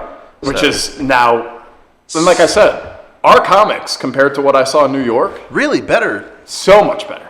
Is it just because there's so much free time? Like, well, I think it's there's no rules here. Well, like moving from Boston or Philly to New York isn't huge.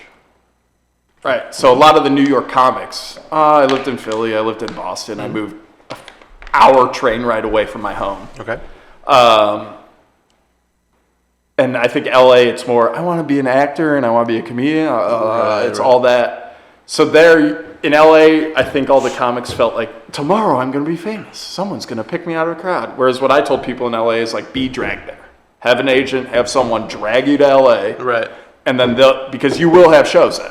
Whereas, like, when I went out there, they were like, all right, we'll get you next week. Like, he had with Cam. Yeah, it was like, we got you next week. Yeah, you're going to be here. But, for 3 months, so, like, we got a guy from Indiana. We got a guy, so they got the spot. So we got, I have to keep CAA happy. I have to keep UTA happy. I got, and New York was kind of, like, you had so much opportunity, and it wasn't too much of a commitment, because any day you could just jump on the train and be back home. Sure. Whereas here, you got people coming from Boston, Chicago, LA, being like, I want to do comedy. There's not a huge film scene out here, especially now that everything's shut down. Right. So, like, you only have the committed people. Like, I got 2 more kids coming from Florida that I was like, you guys are funny enough. People will love you. Get the fuck out here. This is where you're not going to do anything in Florida. And they were like, when I left, they were like, I want to be the best comic in Florida, and then I'll go to Austin or I'll go to New York. I was like, just fucking go. Get the fuck out of this shithole that doesn't care about you. Right. I sent my audio tape to Frank Nicotero. Frank, I don't know if you know Frank, but he did Street Smarts. He's been a comedian for a long time. But I knew him back in LA, and I sent him my Mothership. Is that not the guy that did True Detective? Is it Nicotero's last name? Oh, his cousin is Greg Nicotero, and that's who does all the special effects and That's stuff. wild. Yeah. Okay. So he did like Dust Till Dawn, all that shit. So I got to meet him through that. But anyways, but I sent it to Frank, and he goes, "Holy shit! How long you been doing comedy?" I go, "Only a year. Less than a year." But I write a new 5 minutes every week, and I go up 15 times a week at least. And he's like, "That's insane that you're getting up that much." So these LA comics are not even used to seeing that much action or anything. Well, it is. LA sucks. I would not suggest anyone start comedy in LA because driving is impossible. Right. You're doing at best 2. I think I got 3 mics once, and my first mic was at 4, and my last mic was at midnight. Wow. Yeah. Whereas in New York, I could do my first mic at 2, and my last night at midnight and be like 12, 13. But if you're like Theo Vaughn, you can go from the Laugh Factory to the Comedy Store to the Improv and do all those. Well, 2 of them are walking, and one of them. Yeah, if you have a career going. You can't really walk from the Laugh Factory to the Comedy Store. That's a long ways. It's 3 blocks at least, but it's 3 LA blocks. They're very fast walkers. Yeah. Well, you're going to stop at the Saddle Ranch and watch some sluts on their pool.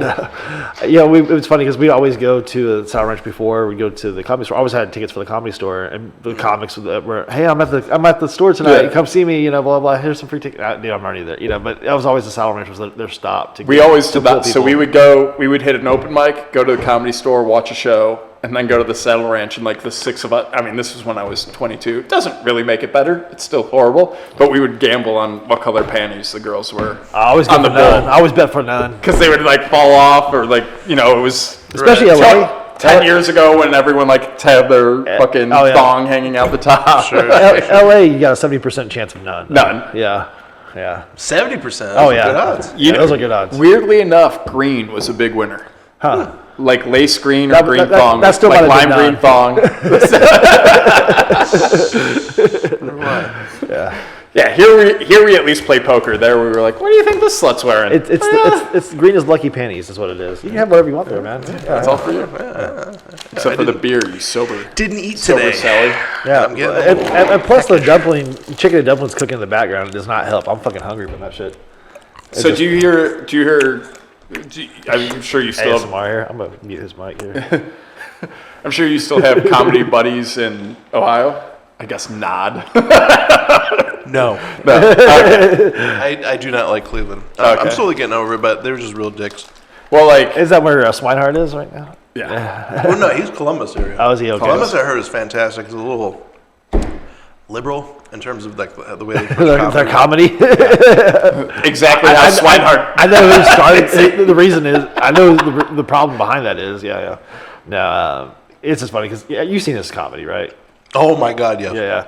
So that's his home. That's where it goes good well. And obviously in Florida he does well there too. But L.A. and Austin it doesn't really fly as much. Yeah. Someone was describing to me a little bit his story, and I don't blame him though. That was a weird time for a lot of people. Yeah, a lot of people. But if you're a Republican. Yeah, LA was a tough town for him. And he was driving a Prius, and he goes to Ohio, and like, what kind of car is that? Bitch shit is this? Yeah, he still drives a Prius though. He still drives a Democrat car. Well, I wondered, is there any with the Firehouse opening soon, eventually, whatever? Do you have it? What's that? Chappelle's Club. Why would that matter? It's in the middle of nowhere. Well, yeah, so was the mothership. But then also all these people came here. God damn it. Austin's already a place that kind of matters, and there's just another cool thing happening versus Chappelle is the cool thing happening. And Dayton. Yeah. Isn't it outside Dayton? Yeah. Something like that. I think it's 45 minutes away from Dayton. So that it's still part a of ways. Ohio is literally nothing going on. Right. I don't That's so understand crazy. A golf club and drunk driving. Well, I guess if you build it, they'll come. All you need is a cornfield. And that's I've seen LA comics who were here 3 years and had a pretty good, but didn't get on the first round at Mothership, threw a fit and went back to LA. Which I think I know the same people. Which economically, not money wise, but supply and demand, probably smart. There probably is openings in LA now because so many people are out here. Yeah. Yeah, worst case they come back. What's and they miss the second round, they get mad, and they go back to LA. Right. But getting mad and leaving is probably the right choice that he get chosen. Right. Obviously, they knew that their heart was here. Is it better to be passed at the Comedy Store now, or keep on trying to get passed at the Mothership now? Yeah, you have the Comedy Store has X amount of money versus a guy with unlimited amount of money. who can fund 6 tours buses full of mothership door guys. Right. No, I think Austin's a great spot for. Yeah, I think it is. I think especially if you want a career out of it. But if you do piss these guys off, you don't have a career. That's the thing. Yeah, so that might be that's anywhere. I was gonna say, yeah, that's and then is it, okay. So that might be the deal, though. They don't have anything anymore. They're I don't on think. bad list. I mean, the few guys I know, I don't think piss anyone off. They're pretty. I'm just waiting for that If moment. you piss people off, is there a certain amount of time? Like, all right, I'll move on. But or is it usually like fuck? Well, that's what I was saying. For me, I'm like fuck you forever. But now they're like, hey, there's this mic coming up, or hey, blah blah. Right. But fucking Ty Riviera, he held to it. He's like, fucking Chad's in the circle. I'm leaving this circle. Were you here that night? No. That was fun. Is he fucking around? I like that you I like that you're like it was fun to piss off. Oh no. Austin here's the favorite. thing. You know, I had those snapping pop things, those little For the 4th firecrackers. of July? On July 3rd, I was giving different comics some of these things. They were throwing them around and blah, blah. I gave Ty Riviera a box. I guess he threw them at the Creek in the Cave beforehand, and some people said something or whatever. I don't know. Anyways, I come late, and I have some, and I'm giving them to people, and they're throwing them. I'm throwing them over the wall and stuff. And before that, he goes, hey, or he goes, I threw one. He goes, oh, don't do that. I don't want to get kicked out of here. I was like, well, you didn't do anything. I did. So they were playing around, we're throwing them over the wall and stuff. And he gets up and he goes, I told you that I didn't want you doing that. And he goes, we're not friends. Don't fucking talk to me. Don't sit. I'm like, what? What's going on? Like, hey, bro. So I go talk to him. I'm like, hey, man, what's going on? I wasn't trying to be disrespectful to you or anything. He's like, no, it's okay. We're not friends. We don't need to be hanging out. We don't need to talk like that. I'm like, okay, no big deal. And then like he just now every time I see him, it's a big bitch fit. Like he's like literally making a scene, not to hang out with me. Well, that's also like, Ty, do you really think they're not going to let you back at the Creek in the Cave? Like. No, he's extreme. I don't know. I guess I don't understand the comedy world fully yet, but I would assume they're going to give him a pass. Right. Yeah, that's what I'm saying. I might not have one, but I might you'll get be kicked out. fine. But like, I'm not worried about it. Even if they say, hey, Ty, you can't come here for 2 months. All right, he'll be doing shows at Sunset, Mothership, whatnot. But I think it's just this older comedian thing. I think him and Amy have a alliance against me or something now. Like he's trying to get in on. Well, it's funny that like the Vulcan, I feel, doesn't have as much click as much as the Creek in the Cave does. Well, the Vulcan, there's like nothing left. I know. It's a bomb went off. Yeah. There's a few scragglers. Which is crazy. There's Midnight Mass. There's a show every once in a while. Like, what? Yeah. Why? Well, they are good shows. Yeah. Midnight Mass is a good show. It's just like, it's not, like, it's just weird. True. Yeah. But then, like, Hans and David Lucas do the Kill Tony Regulars. Yeah, whatever it was. Yeah. I don't know if they're still doing it or not, but they did a couple shows there. They sold a lot of tickets, so. Yeah, I mean, well, that guy, again, it's a guy with unlimited money. He's going to do whatever the fuck he wants. Who the fuck cares? Like, he'll be fine. Right. Whereas the Creek and the Crave, I don't know her finances, but I don't think it's they seem a little tighter. Yeah. I've never gotten a good vibe that things are going well, like, especially after Rogan's Club opened up. I feel like they were doing very well, and then that happened, and then it's kind of like starting from scratch. Well, like Rogan was doing shows there. He was selling out tickets. Yeah, he was helping them out. Christina, Tom, all they were helping them out. But now they're not. They said they were going to, but I haven't seen a show there. No. Since. But like Casey Rocket sold out 2 nights ago. Oh, awesome. Now I do wonder. That's who should be doing those. 100%. Yeah. But it's also, what's his payday from that? Because he should be making close to $1,000, couple grand on that. It doesn't seem like he is, though. Whatever. Yeah. I mean, comedy clubs love screwing other people. Yeah, I know. So it's like, well, and then if you're not paying Casey what he's worth, why would Miles put on a show there? Why would all these other guys who are very funny and well established in the scene here and could sell? But why hasn't Miles put on a show there? Well, that's what I'm saying. If they're fucking Casey on money, is it really worth it? Sure. Yeah. To save $1,000 when he's bringing in 10, 12 grand worth of business on a night? Sure. Yeah. With food, drinks, tickets. Yeah. That's a good point. I don't know the deal that I'm going to have to talk to Casey next time. Hey, bro. How much you get paid, bro? What's the money like? Is it worth it? Well, it's like weird. In comedy, it should be a much more open. Like I get in like. Oh yeah, absolutely. Like it should be like, hey, it's two. This is what I'm making. Open mic is 200. Yeah. If I host open mic at your bar, it's 200. Okay, great. Yeah. All right, now I know when I go ask, it's 200. That's the going rate. Yeah. And that's one of those things with like when we're helping each other out, it works really well. Right. When we decide you're here, I'm here, It works really well. Alden's been pretty good about helping me out with that stuff. He's been telling me like how much I should charge to like open my At least $100 bare minimum. Yeah. And then 150 has been another common number I've seen. But he's also afraid of going too high because he's seen all these shows. I've been charging 300 and haven't got anything. I've been telling her by 300. 300? Yeah. So it's probably around... That's around 200. I think 200 is probably the highest you're going to get away from. Well, because you have to sell how many drinks for 200 to make sense. Right. And, so his big thing is he wants a guarantee check because he's seen all these shows come and go in the same spots that he's been doing it. So I agree. Well, it'd be interesting. I would like to see what Maggie makes on Challenge Mike. Yeah, she asked for more, and they didn't give it to her. Okay. So I mean, it's a pretty good drinking crowd. It's a Tuesday night that's empty. Apparently, we're not buying enough. No, it is, because all the comedians just go there and like drink water. A lot of times, but I know she's been encouraging. I was they got 3-1-2, or they got Labatt's. I'm fucking drinking, bro. 3-1-2. I would love if they had 3-1-2. 3-1-2 is good. Oh yeah, from the Midwest. Yeah. I hate all the places that only have like the IPA or Matilda. I'm like, it'd be like only having Bud Light Lime. I'm like, oh, you don't have Bud? What's weird about the IPAs is they're not really IPAs, I swear, no. half the time. Like, that's a real, that's a pale ale. But, like, that's more of an IPA than some of the IPAs I've had. Right. It's like got, like, orange juice or something in it. And they're like, it's a fruity mix of this and that. I enjoy it, but it's not a fucking IPA. Like, whenever I go to a brewery, I go up to them, I'm like, what's your least favorite drink here? And it's usually because it's an IPA. Every brewery's Hefeweizen tastes the same. Okay. They're all going to be on the nuts of IPA because you're a brewery. You're going to be an IPA guy. But, like, I've had, like, the owner wanted to make a Japanese beer, so it's a rice-based beer. And I was like, this is amazing. This is very different, very good. Yeah. I mean, buy American, but... I'm going to go pee. I'll be back. Okay. You got it, buddy. You know what? It really stinks. I love porters. Porters are good. They're not. Well, it's hard out here because there's like 3 weeks when they taste really good when it's cold. Yeah, absolutely. But like, was it over in England? I went to Prague and like the most common.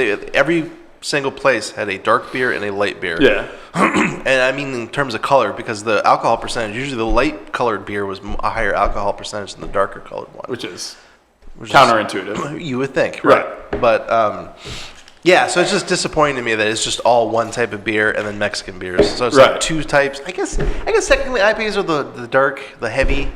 I guess. And here it's all electric jellyfish. Everywhere I go, they're like, have electric jellyfish. Like even I live next to Bangers, has 100 different beers on tap. Technically 200.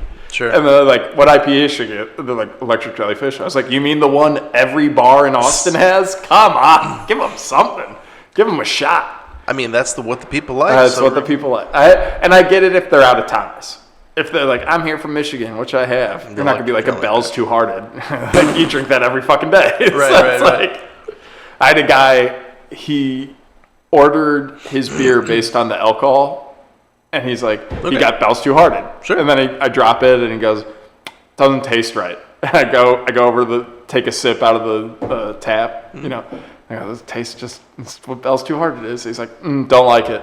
And so then I go back, I get him a different IPA, and I go, he's like, the funny thing is I base it off the alcohol percentage. I was like, I'm not taking the Bell's Too Hard off your tab. He's like, what? I didn't like it. I was like, yeah. Then I found out you're retarded. So it's like, because he's like, what should I drink? I suggested a few, and he's like, that's not for me. That's not for me. I was like, if your context is I only go next AP, then just get the next one. Right. It's like, you're a fucking idiot. So wait, he took one sip and gave it back, or did he took one sip, put it down, and was like, I don't like it. And I was like, I don't care if you don't like it, like, especially if that's the reason. Sure. Like, I get it if we fucked up, or if like the line's fucked up, or if whatever. There's 100 things that could be wrong. Sure. But it's like, this is just you not knowing how to order beers at 36, and I'm not going to feel bad for you. Like, I'm just going to be like, it's on the bill. You give people samples? We do. Yeah. We offer samples, so you could have got a sample.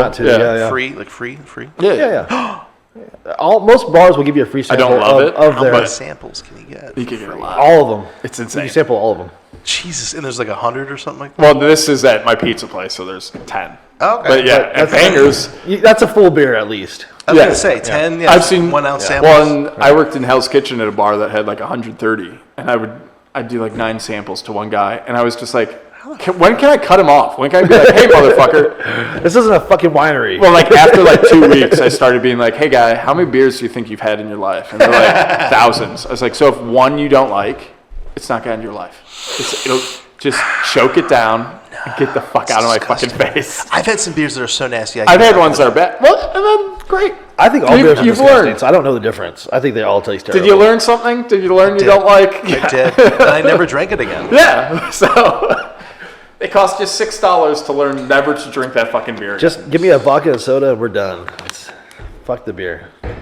I'm disappointed in you. Beer's very tasty. I'll take a well vodka. I'll take no flavor. Just get me lit is what I'm looking for. If it just has a little burn of alcohol, is all I need. Okay. Do you ever do tequila soda? No, I mean, I've always had kind of like a bad next day with tequila. Well, the thing, tequila is like supposedly the upper because of how it's supposed to put you in a better mood. So it might. That's why so many fights happen. I don't think you want to see me up in a better mood. I don't want to see you in any mood. I like Chad very high. Fucking No, I want you sober and irritated. Yeah, no, I don't think you want me talking to people. Like, I want to show you pictures of aggressively. Ty Rivera every 10 minutes. So you're just like, this motherfucker. I have no problem with them.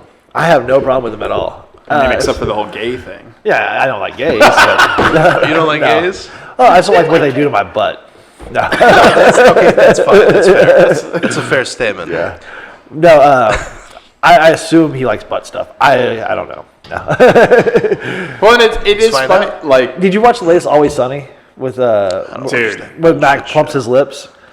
Oh, no, the peanuts. He was eating Yeah, he was So eating he peanuts. talked. It reminded me so much of the way Ty Riviera talks because of his fucking lips. You know, that's what it reminded me of. He's been making a lot of homophobic statements. It was so like it sounded like just like him so much. He's never done anything to you.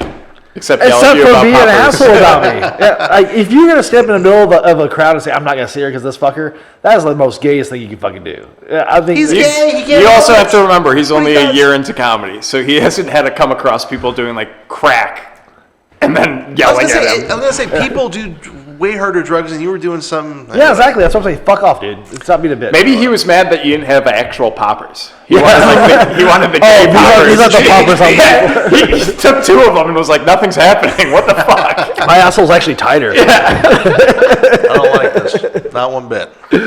You tricked me. Great boy. God damn you, Chad. Jesus Christ. You're Chad. ruining my 4th of July. You goddamn breeder. Yeah, I've been called that. I said that's about as calling me the F word, right? Which F word? Which F? You know what I'm talking No, about. I don't. You should be more I descriptive. mean, the worst part is he knows I'll say it. You fuckers. But no, I'll say faggot all day long. I'm just want to make sure that. So then you know, which F word are we talking about here? Chad just wakes up. He's like, faggot. Gotta keep it going all day. Faggot, faggot, faggot. I'm from the 90s. It was casual back then, okay? Yeah. We could just toss that You were around. playing pinball and the ball would go through the center and you'd be like, ta ta ta ta, faggot. Yeah, exactly. But actually, I do that on Mortal Kombat all day long. That is my go-to word. But I'm not talking to anybody. I'm just talking to myself. I'm like, oh, that's my go-to. Does that somehow make it worse? It's like, I'm also going through psychosis talking to myself. I only sang the lyrics inside my car. It's cool. Yeah. You don't. You should Sometimes tell at me a that drive-thru it if gets a Gold little Digger, sketchy. if Gold Digger comes on, you're saying what? She messed with a brokey broke. Is that what you're saying? Oh no, I always say the lyrics. I haven't make eye contact with every black person with. I haven't listened to Kanye in 362 days because of some comments he made. So Really? yeah. Is it about 100%? What kind of comments? Because what? Truthful ones. Once he stopped fucking Kardashian, I only listen to his commentary now. I go, your rap sucks. I want to hear more of this. Yeah, that's right. Yeah, fuck the Jews. Yeah. well, I mean, he's not wrong. I feel like Chad was like in the middle of a point and it just got derailed by That's fine. faggot I don't know what it and was. Jew This hate. entire conversation. That's most of my comedy. I do wonder how, because he gets all the guests, I do wonder how he like presents the podcast. He's like, yeah, it's just like a nice chill time. It's like, well, yeah, zero Zach's going to be presentation. very racist. Here's how you do it. Here's how you do it. You go to a comedian and you say, hey, I have a podcast. Do you want to be on it? They all go, yes. Yes. And that's it. This is the first that's- podcast I've ever done. Actually. See, that's what it is. Well, that's the other thing too. I Is get like, amateurs. Really, this is your first time? Yeah, Very good I don't at go it. out of my way to. I only choose the best podcasts. Ones I've never We heard have of had some before. people that I'm like, you need to practice some. You need to get. You need to, Well, they're comedians. They should know how to talk. They well, should. it's definitely different. A podcast is definitely different than No, it's stand-up. the same thing, man. Yeah. Okay. Well, Fuck you. Having done one, I trust you. No, you're right. This is more about actual people skills, and there's numerous comedians who have almost no people Well, but skills. then this is another thing. Bilal? What? No. Stop. Could get me in trouble. I like him. No, he's great. I knew him in New York. Everything's a fucking bit. Oh, he's in New York? Went up to him. I was like, yo, man, he has this bit about having two assholes. And that sticks with you. You remember that. Yeah. So then I'm at the creek and I hear him, can you imagine if he had two assholes? I was like, I fucking know this bit. And then he was up on, I was watching the open mic, maybe like my first month here. No. Okay, sorry. Yeah. So I was like, yo, man, you were in New York, right? He's like, yeah. It's like, oh, that's wild. Me too. He's like, okay. It's like, how is it out here? He's like, yep. He'll do that shit on purpose. Yeah, I know. It's always a fucking bit. You should have saw him on the podcast. I had to drive him an hour here, and I was like, I got his energy up. Let's just go straight into the... Hold on. No. I drove him back down to the mothership after the podcast. I'm like, what kind of music you like? He's like jazz. I'm like, what? Give me a jazz. And he gives me like the most saddest, just Southern Psalms, like working on the cotton field type music. Everything's a bit. He lives like an hour and a half from here. Yeah, he rides the bus everywhere. Yeah, which is insane. I completely agree with you. So I pick him up, and like he's doing his Bilal shit. I was like, dude, this is an hour and 20 minutes more we're in this car. You either got to talk to me or I'm putting on music. And like, I got him talking, got his energy up. We walk in the door, and I was like, start the podcast. Start it right now. We have him. He's energized. He's good. Right. And then he's like, I'm going to go have a cigarette. I was like, no, sit down. He's like, we're getting character. And he's like, I got to go have a cigarette. I was like, God damn it. And then he comes back in, and he's like, so if aliens raped you, what would you do? And I was like, fuck, I don't know. Call the cops? Was it something I wore? Well, like, you're trying to do bit. I was like, I don't know. Was I wearing something? Was it my fault? It's just like, well, that's inappropriate. You should never blame the victim. I was like, all right, fucking, I don't know, man. I'm just trying to be your buddy. You're doing it wrong. But just be like, he doesn't want to be your friend. No, I know. We're sitting. He's right after me on the mothership. So just know, 3 podcasts from now, we might be shit talking you. Yeah. I am a douche. But he's actually on the mothership with me. He's the guy I'm supposed to bury right after me. He's talking to me. He's like, oh, you're going to bury a black guy? You fucking racist. I would never. At least came to say hang him.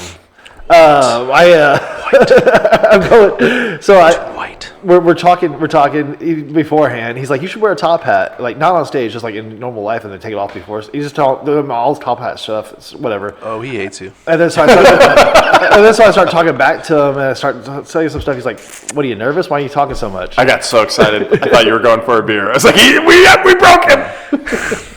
Yeah. You're like, what are you nervous? Why are you talking so much? I'm like, oh, fuck off, dude. Just give this whole like hour and a half of fucking top hat material, and you're not gonna let me say, two things. Yeah. So yeah. I mean, I did have a guy tell me to go fuck myself and walked away from our table. So that was also somebody we know. That was Gareth. God damn it!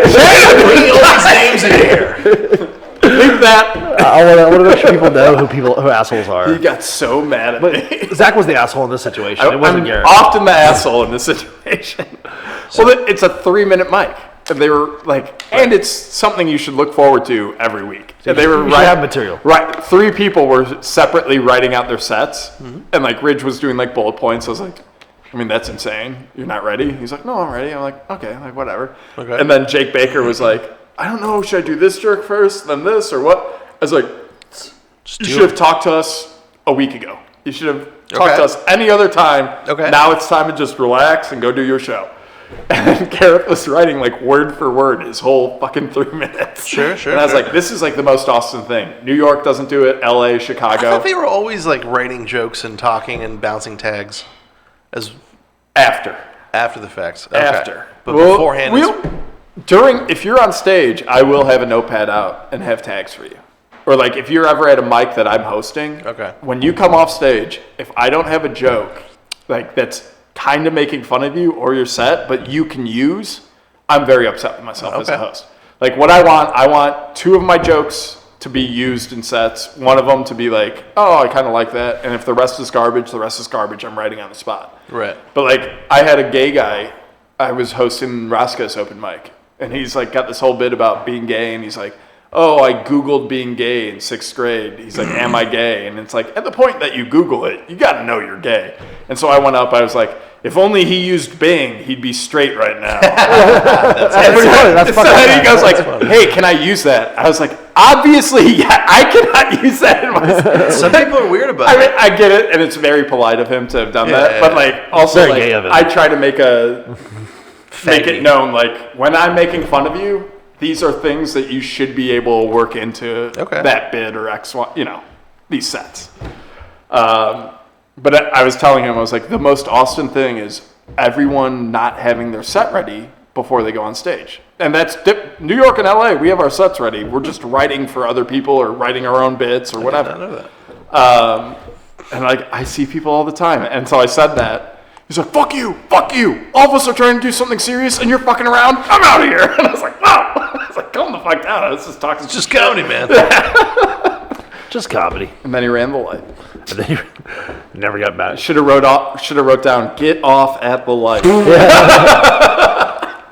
Yeah, in case you don't know. Well, and what's his face even told us? He was like, if you go over a second, we'd rather you do under a minute than over a second. And he did like a minute extra. Wow. And I was like, this isn't good. Well, Gareth did a minute extra? Yeah, no. he did a minute extra. Wow. Gareth Fisk. How tall is he? Like 5'8". What does he look like? A little round. I'm sure people know. Kind of like you, but wears shorts on stage. He's like me, but faggier. Yeah. More fiskier. Okay. Gareth Fisk. I'm going to be at the Creek in the Cave like 7 months from now, and someone's going to show him this clip, and I'm just going to get jacked in the face. And be like, what the fuck? He's going to walk over and just punch you. You got so many coming. Which one's this for? I'm surprised Audrey hasn't hit me yet. Yeah, nobody watches this. I honestly didn't know it existed. He's like, I try to find out this. Is that a whole box of toilet paper? Actually, it's paper towels. Oh, okay, that's good. It's more useful. You ever wiped your ass with paper towels before? Oh, of course. That's what we it's use. Not great. We don't use. Well, you have to flush in between each wipe because they will clog the toilet. No, you tear it into sections. Gee, how many times have you done this? Enough. I go one sheet. I'll teach you guys both a real simple trick. What you do. He's going to make something appear. Is you just... He's got his magic ring on. Go like this, and then you wipe it all off, and then you're done. Jesus Christ. That's disgusting shit. You have to use one paper towel that way. That's why we use them. You ever actually wiped like that before? No, it's a joke. It's a whole... No, you're being very serious. What? Can we see under your fingernails?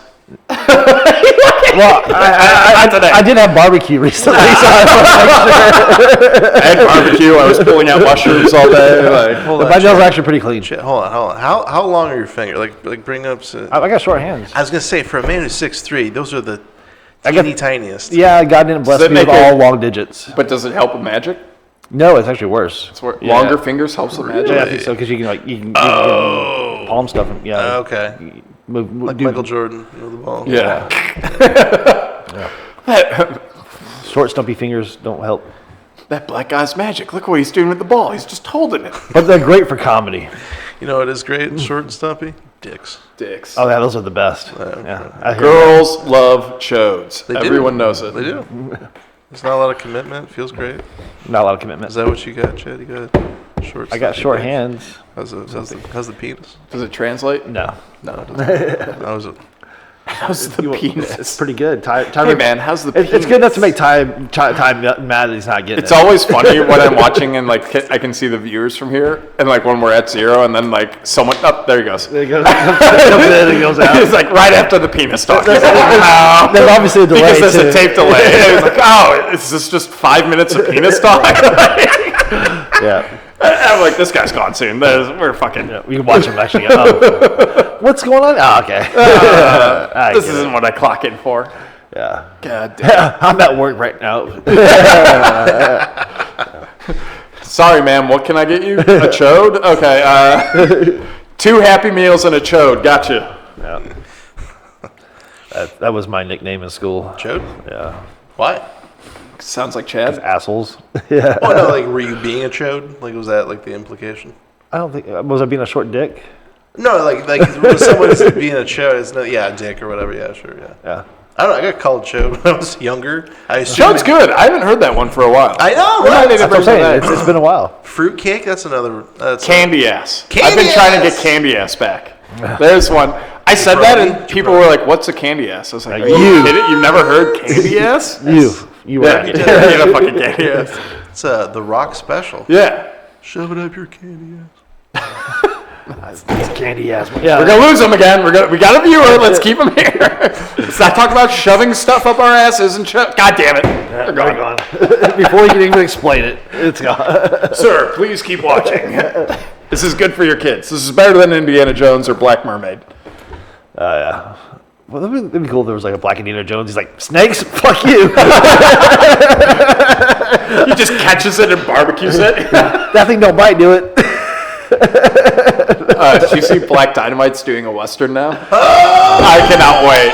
It looks so fucking funny. I just discovered last year because of Swiggy, there was a fucking animated show. Black Dynamite show? It's very good. Fantastic.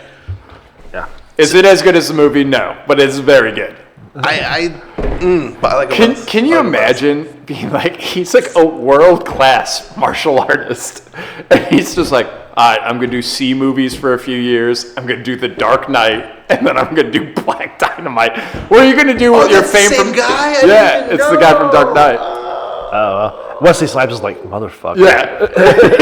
he's like, I'm going to do a very small role in The Dark Knight, and then I'm going to fucking use my clout to do Black Dynamite, and that's going to be my life forever. I mean, that movie was... Black Dynamite's fantastic. I cannot wait. I cannot wait for the Western. It's a live action. Yeah. Big budget or still small? I mean, I assume about the same as Black Dynamite was. I don't know. I thought it was a cult hit or whatever. Yeah. I mean, good enough to get a TV show made. I mean, for Terrifier Comedy got Central. a fucking sequel and shit. It was a big... What? Terrifier. Okay, sorry. Low budget movies do really well. They get a higher budget version. For a sequel. I'm just curious if So that's, I mean, it's not necessarily it's like he's a cowboy now and it's whatever. You right okay there? over there, my guy? I'm doing great. Wow. He's like, we just started talking about Black Dynamite. This is the greatest name. And plus, this is my first podcast. Let me show you. You throw the cord over your shoulder. Yeah, it's like a gay man's scarf. There you go. Now look at you. Well, that's what I was talking. Do you know Callan Glaw? Tall blonde retard. No. So he's like big into movies and stuff, and we were talking about Oppenheimer and shit. And I was like, yeah, Austin's not really a film town. Like it's hard to get these indie films. Like I'm very worried that I won't be able to see the Western in theater. I think you will. No, the small movie scene. I mean, it's here for sure. It's still here. It has to be. I mean, South by they release fucking world premieres here and shit. Right. So why wouldn't there? And then all of a sudden it dries up. Because Really? I've had some like indie movies that were like indie, Right. yes, but not nothing. Okay. And I've been like, I can't find it. I have to drive like 30 miles. I was like, why do I have to go to the middle of nowhere? That's so strange because I assumed what's her face? What's that chain? There's like Alamo? Yes, Alamo. I would assume Alamo because they specialize in like medium. And I lower think they budget. used to, and now I think they lost too much money over COVID, and now they're like, I mean, they do a comedy show on Fridays now, so it does really well. It does exactly. That's like. But that's an actual movie house? Yeah, The Draft it's House? Yeah. Actually, Joe's Club was one of the old locations. Yeah, That was the second the Ritz, location they had. Yeah. Okay. Well, now the green room's the like film room, where they kept the projectors and shit. Yeah. That's why it's on both sides. Yeah. Dude, how cool! God damn it! It would be so cool. Like just like To hang out up think there? about the fucking door guys. Think how cool their fucking life is, and that's what I really like about this group of door guys. Like no one hates them, except for possibly me. this guy. Like I didn't hear anyone be like, "Oh, he got door guy. Fuck that guy." Like it's mostly been like, "Yeah, okay, I get it, I see it," and they're living a really cool life. I kind of like that. Yeah. As much as I said we need to bring backstabbing to Austin. Well, yeah, but you got to stab the right people in the back. You have to stab people with talent or Yeah. at least opportunity. Yeah. Well, like even my buddy's not a comic; he's just a bartender there. Okay. He's like, "You wouldn't believe how fucking cool it is working here." I was like, "I bet I would. I bet I would believe it. I 100% agree that it's comedy. fucking awesome." Is he hanging out afterwards? Is he doing the Mitzi stuff? Every once in a while. It rotates like who's in there for him? Yep. So like it's interesting. Do the guys buy the drinks? What do you mean? Oh no, I can't imagine. Yeah, I wonder if they're like just tipping them or like if they, I bet if they're Joe throwing gives cash him around. like $200 and says That's what I'm just give wondering. him drinks. Yeah, that's what I'm wondering if it's like that or if If I had to throwing guess. cash the whole time. Like, Well, because Tony, think about Tony would give like the door guys some big money, like when he would go like the Continental and stuff. Yeah. He would, yeah. So I'm wondering if they're throwing cash around to the bartenders and stuff like that or not. Yeah, but I think too, like I bet there's times where it's like Joe, Ron, and like big dogs are in there. Yeah, and the door guys aren't. But then like I'm sure there's times that Joe's like, hey, for the next hour, drink what you want. What is that like? Like hey guys, no door guys tonight. Is it like that, you think, or is it like? I could see it. Or is there ever a night where there's door guys? I've only ever seen like a dozen door guys in the front looking bored playing on their phone. Right, I don't know if they're actually allowed in Mitzi's. I don't. It might. I've seen them in there on Instagram. On Wednesdays and Thursdays, like just like random. okay. I've seen it on Instagram a few times. Oh. Is that the area where they sit in the circle booth or whatever? Yeah, where like Rogan and all those guys. Yeah, it's where they hang out afterwards, like after Kill Tony. So like they close Mitzi's at what? 11? Yeah. Oh, I didn't know that. So they close it to the public, so all the comics could go down there. Oh. So I'm sure at some point there's like nights that are like, oh, it's like, hey, like it's a special event. appreciation to the door guys night, which like every night is door guy appreciation night. You're getting on 3 shows. Right. But I'm also sure there's like when Chappelle's in town and Tom and Christina come down and they want to hang out and be just buddies and don't want the door guys coming up being like, hey, just so you know. Yeah. That's what it's like, because you have to have a certain level of. Well, but there's also like, even regardless, like, there's like a vibe change because like it's palpable that all the guys want to come up and be like, Chappelle, you're the fucking man. Sure. Like we grew up on you. You're the fucking man. Like. Right. So even if they're just in there, it changed. Like to no fault of their own. Obviously, they're gonna feel that way. Do you think he's smoking in the bar? Of course. Are you fucking retarded? He's not going outside for a cigarette. He's not going. Yeah, Chappelle's not going out on 6th Street or in the alleyway to have a cigarette. But fucking Dave Attell is. Yeah, Dave Attell's also a lunatic. He's That's his people. That's his people. He's used to being in New York City out in front of a pizza shop being like, oh, you're getting that $2.50 slice, you fucking poor piece of shit. Fuck you. Like, got a cigarette? Yeah. Got a cigarette. Well, it's also his atmosphere. That's Dave Attell. Like, Yeah. Sure. I feel like once you get close to him, you're like, oh yeah, I'm in his world now. Seems pretty down to earth. He's super nice. He was the guest for Zach. I'm not bringing it up. You're bringing it up. It was The guest for Zach? Yeah, Michael on his Kill Tony. Him and Jeff Ross. Oh, okay. And Zach was like, hey, Jeff, we used to work together. Remember me? He's like, no. It's pretty rough. That is rough. Do you think he actually didn't remember you? Yeah, I'm sure he didn't. I was nothing. Right. Which was worse, Jeff Ross or the one guy we saw at who was that guy? The New York comic we went and saw.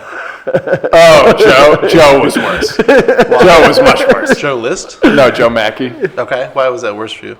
I opened for him and I knew him in New York a little. I'd see him You chat probably over- 3 times, once or twice a year.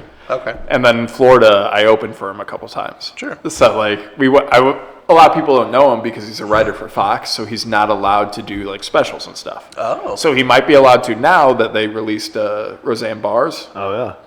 So it's just weird contracts because like technically all his writing belongs to Fox, I gotcha. and they let him go tour with it. I gotcha. So, or at least that's my understanding. So, like after I took him and Owen, I was like, "Hey guys, tickets are cheap. I want you guys to see this guy. He's very funny. You just haven't seen him." Sure. And he's got a very unique writing style. Okay. So we went and watched him. Then we go out back, and I went to be like, "Hey man, how's it going?" And he's like, "You want a picture?" I was like, "No, I just want to be like say hi. Like I opened for you in Florida." And he's like, "Okay." I was like, What was the name of that It's club? like, it was the Laughing Comedy Cafe, but now it got bought by Snappers. He's like, cool. All right. I was like, all right, have a good night. I just wanted to say hi. And it's one of those things all night. I was like, don't do it. Don't fucking do it. And then I was like, you gotta do it. You gotta say hi. I was like, all right, I'm retarded. Sorry. I saw the same thing happen to Tim Warner the other night at Sunset. And it was some comic from LA or whatever. He's like, I used to open for you, blah, blah, blah. It's like, oh, yeah. That's just, it's just easy way the whole time. He rushed up to him, hey, no, I don't remember. Not at all. So it's those, Who's the bigger asshole? Well, it's probably me because I'm audibly laughing in the background. No. Person going up to you going, hey, remember me? Or the guy that's like, no, I don't. Who's the bigger asshole? Yeah. Well, like, also, like, I opened for, like, Jeremy Piven. I would never talk to him because he did not hang out at all, didn't talk at all. Like, sure. But you guys were in the green room hanging out, talking the whole No, because New York doesn't have green rooms. Oh, okay. So, like, it was like, I had to go buy him a bottle of tequila. I was talking about Joe Mackey, though. Joe Mackey and I. We hung out for like 2 hours. Yeah, exactly. Yeah. So you expected it to be more. Yeah. Well, I didn't expect it. Glimmer of, I remember. But also, I have a pretty unique look. Everybody forgets hair. you. Yeah. Everybody. Rich doesn't know me. He sat there and talked to you 2 weeks ago. This was no clue. If you were wearing that fucking shirt, I remember you. He was wearing a similar shirt, honestly. I'm sure I was. Honestly, I see so many people, and I don't know. I have a terrible memory, anyways. So like, I feel bad when that happens. I do, but at the same time, it's like I do stand up. I serve tables. You could be. I live in a hotel or an apartment with 1 million people. Like you could be. Like I go up to people. I'm like, I kind of recognize you. You somewhere? Oh, I'm a bartender here. Oh, that's where I know you from. You know, like it's. Right. I'm the door guy at Gold's Gym. Oh, okay. I work out there, so I see you all the time. Oh, really? Yeah. On your bingo cards, he actually mentioned working out again too. So take a shot, bitches. Okay. Hold on, let me things that Zach mentioned every fucking time. I haven't worked out for a week, bro. I'm very weak. I'm very weak. Out everybody. What do you work out there? What do you do? Curls, 40s. Curls. I just do curls. I stand uncomfortably close to women, and then I just curl. There's women in your gym? Yeah. Incredibly loud. Mostly Chloe. Mostly Chloe, who's very upset that I didn't remember her name, and not 100% sure that is her name. Remember my hot ass? It's definitely a C. She came out to me.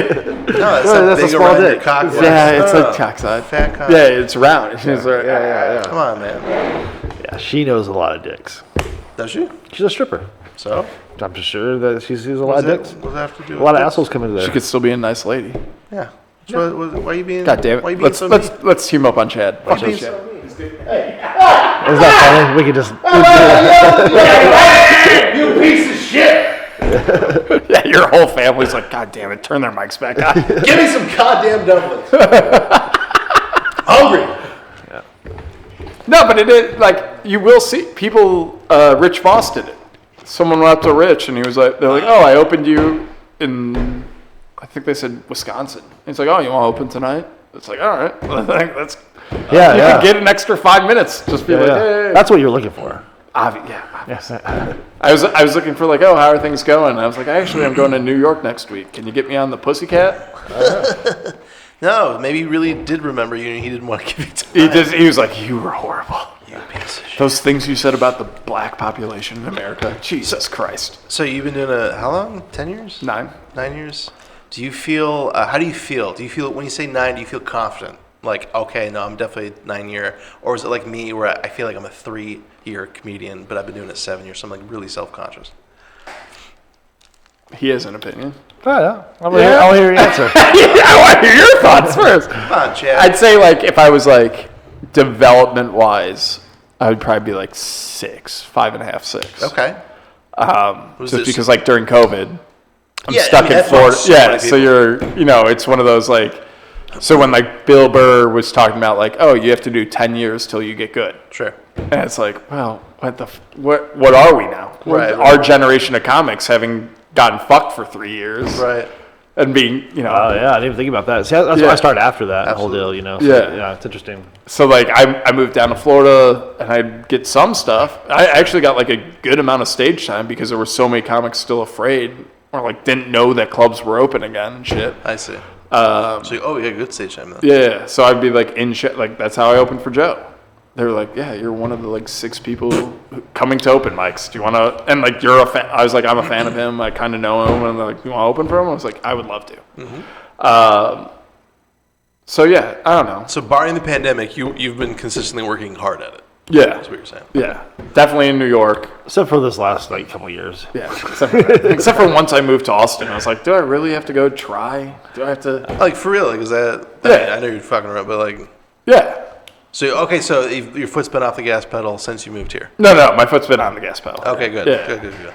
Yeah. Not as much as fucking But also, you're new. I'm very new. So yeah. You have to. I have stuff to prove. Right. Yeah. So Whereas, like, I could get on Kill Tony for the next 2 months and have a minute every time that I'm very confident in. So why aren't you? Because they don't pick my name. they forget who he is. Why? Like, who are you again? Oh, no, they remember him. That's why they're not picking it. Because I'm trying to kill William Montgomery. I'm like, I could be the crazy white guy. Hey, I'll go up there in a thong every week. I don't give a shit. I played water polo. Fucking bingo card. Yeah. Do you sign up every week at Kill Tony? Why? It's the biggest reach you could get. Like, even in New York, I had like 9-10 people recognize me. Like, I got stopped in the street. People were like, oh, you were on Kill Tony. I was like, how the fuck? What the fuck? Yeah, you're more likely to get recognized outside of Austin for Kill Tony than 100%. But, like, I think it's a good reach, A. Mm-hmm. B, you never know. Fucking the night I was on, some chick got to open for David Tell. It's like, you want to open for me? That's a huge credit. I do have movie connections, whereas, like, if I get my career to a certain point, I could be like, hey, you gonna bring me back for the movies once the strikes end? And they're like, yes, we are. That'd be cool. So there's value in that. What if I had to choose, like, tomorrow night, if I had to be like, I'm on Kill Tony or I'm on Mothership, I'd choose some Mothership every time. Just because it's like, it's local. Sure. It's getting me closer to getting a door guy job there. Sure. That's what I want to be. Kill Tony's local too, though. You know what I mean? Yeah, but it's more local. How much did Cam's getting on Kill Tony push him to the Mothership, or compared to his 3 minutes he did at the Mothership? Yeah. I don't know. I didn't get to see the Mothership performance. I saw the Kill Tony performance. Yeah, that's what I'm saying. Did his Kill Tony? Which came first? Yeah, the Mothership came first. Did it? Yeah. All right, so you got a Mothership, did 3 minutes, and then Kill Tony? Okay. Yeah. So they saw him on Mothership, liked him a lot, probably. Maybe. There's got to be this back room. There's definitely some. But Cam did say that the bucket's totally random, but wink, wink. They do get people that they don't necessarily come. Like his buddy got on when he was 3 weeks in a row, and he told us he's like, hey, this guy, he went and got him. They were looking for him. He's like, you're next. Yeah. Which and it is what it is. I'm fine with that. I'm fine with some fuckery. Yeah. Okay. The little guy with glasses. I think I might be able to finesse him because Tony doesn't look at the name; he just gives it to that guy. So if you give, if you just give him $100, and have a slip of paper ready, right. And then they pull your name next. So we have to steal a sign-up list from Christina, so we can switch out. We have to cut the names and then switch it out. So he might just be able to hold mine back for $200. Yeah. So have you ever been on Kill Tony? Yeah, once. Like here? Yeah, once. Okay. It was recently. It was like a month ago. Oh, okay. How long did you sign up before you finally got 11 months. Yeah.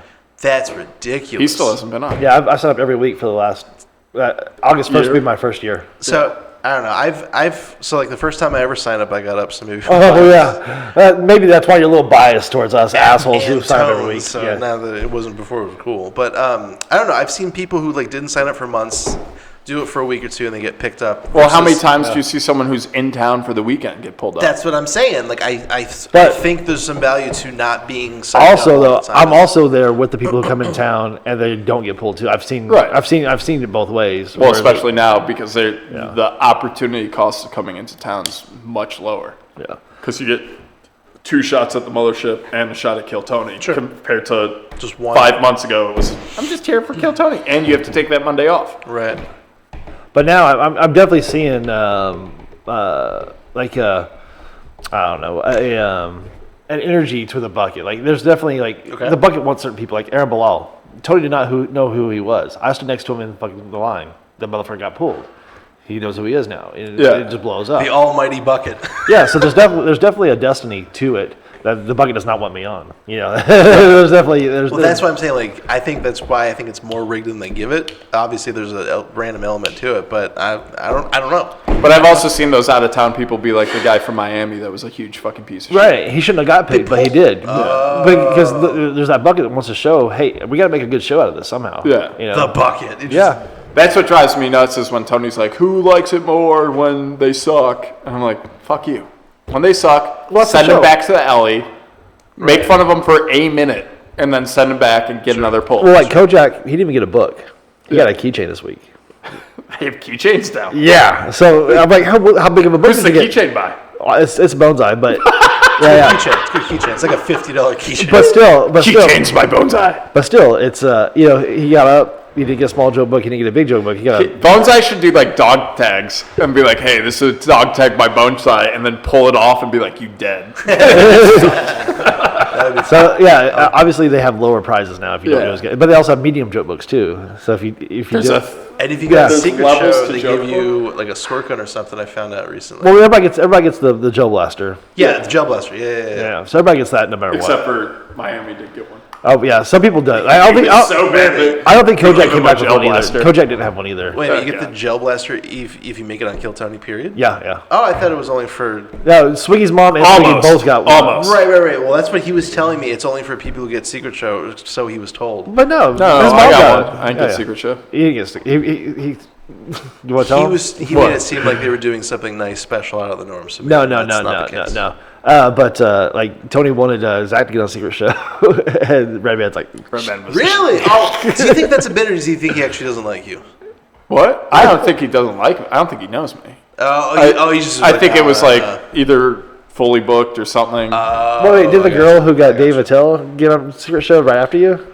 Yeah. Yeah, She's a chick. That's what I'm saying. it wasn't fully booked. Yeah, I know. Who knows? I'm just kidding. I keep on asking Scott. You know, maybe Red Band's favorite aunt died of breast cancer, and he's like, I do not like jokes about it. I keep on asking Scott for Dress to Kill. I said I got a suit and everything, and then Scott does it? Yeah. Then Emily posted, I got my prom dress out for her Dress to Kill. Oh yeah, okay, Scott, fuck you. And then he posted this thing.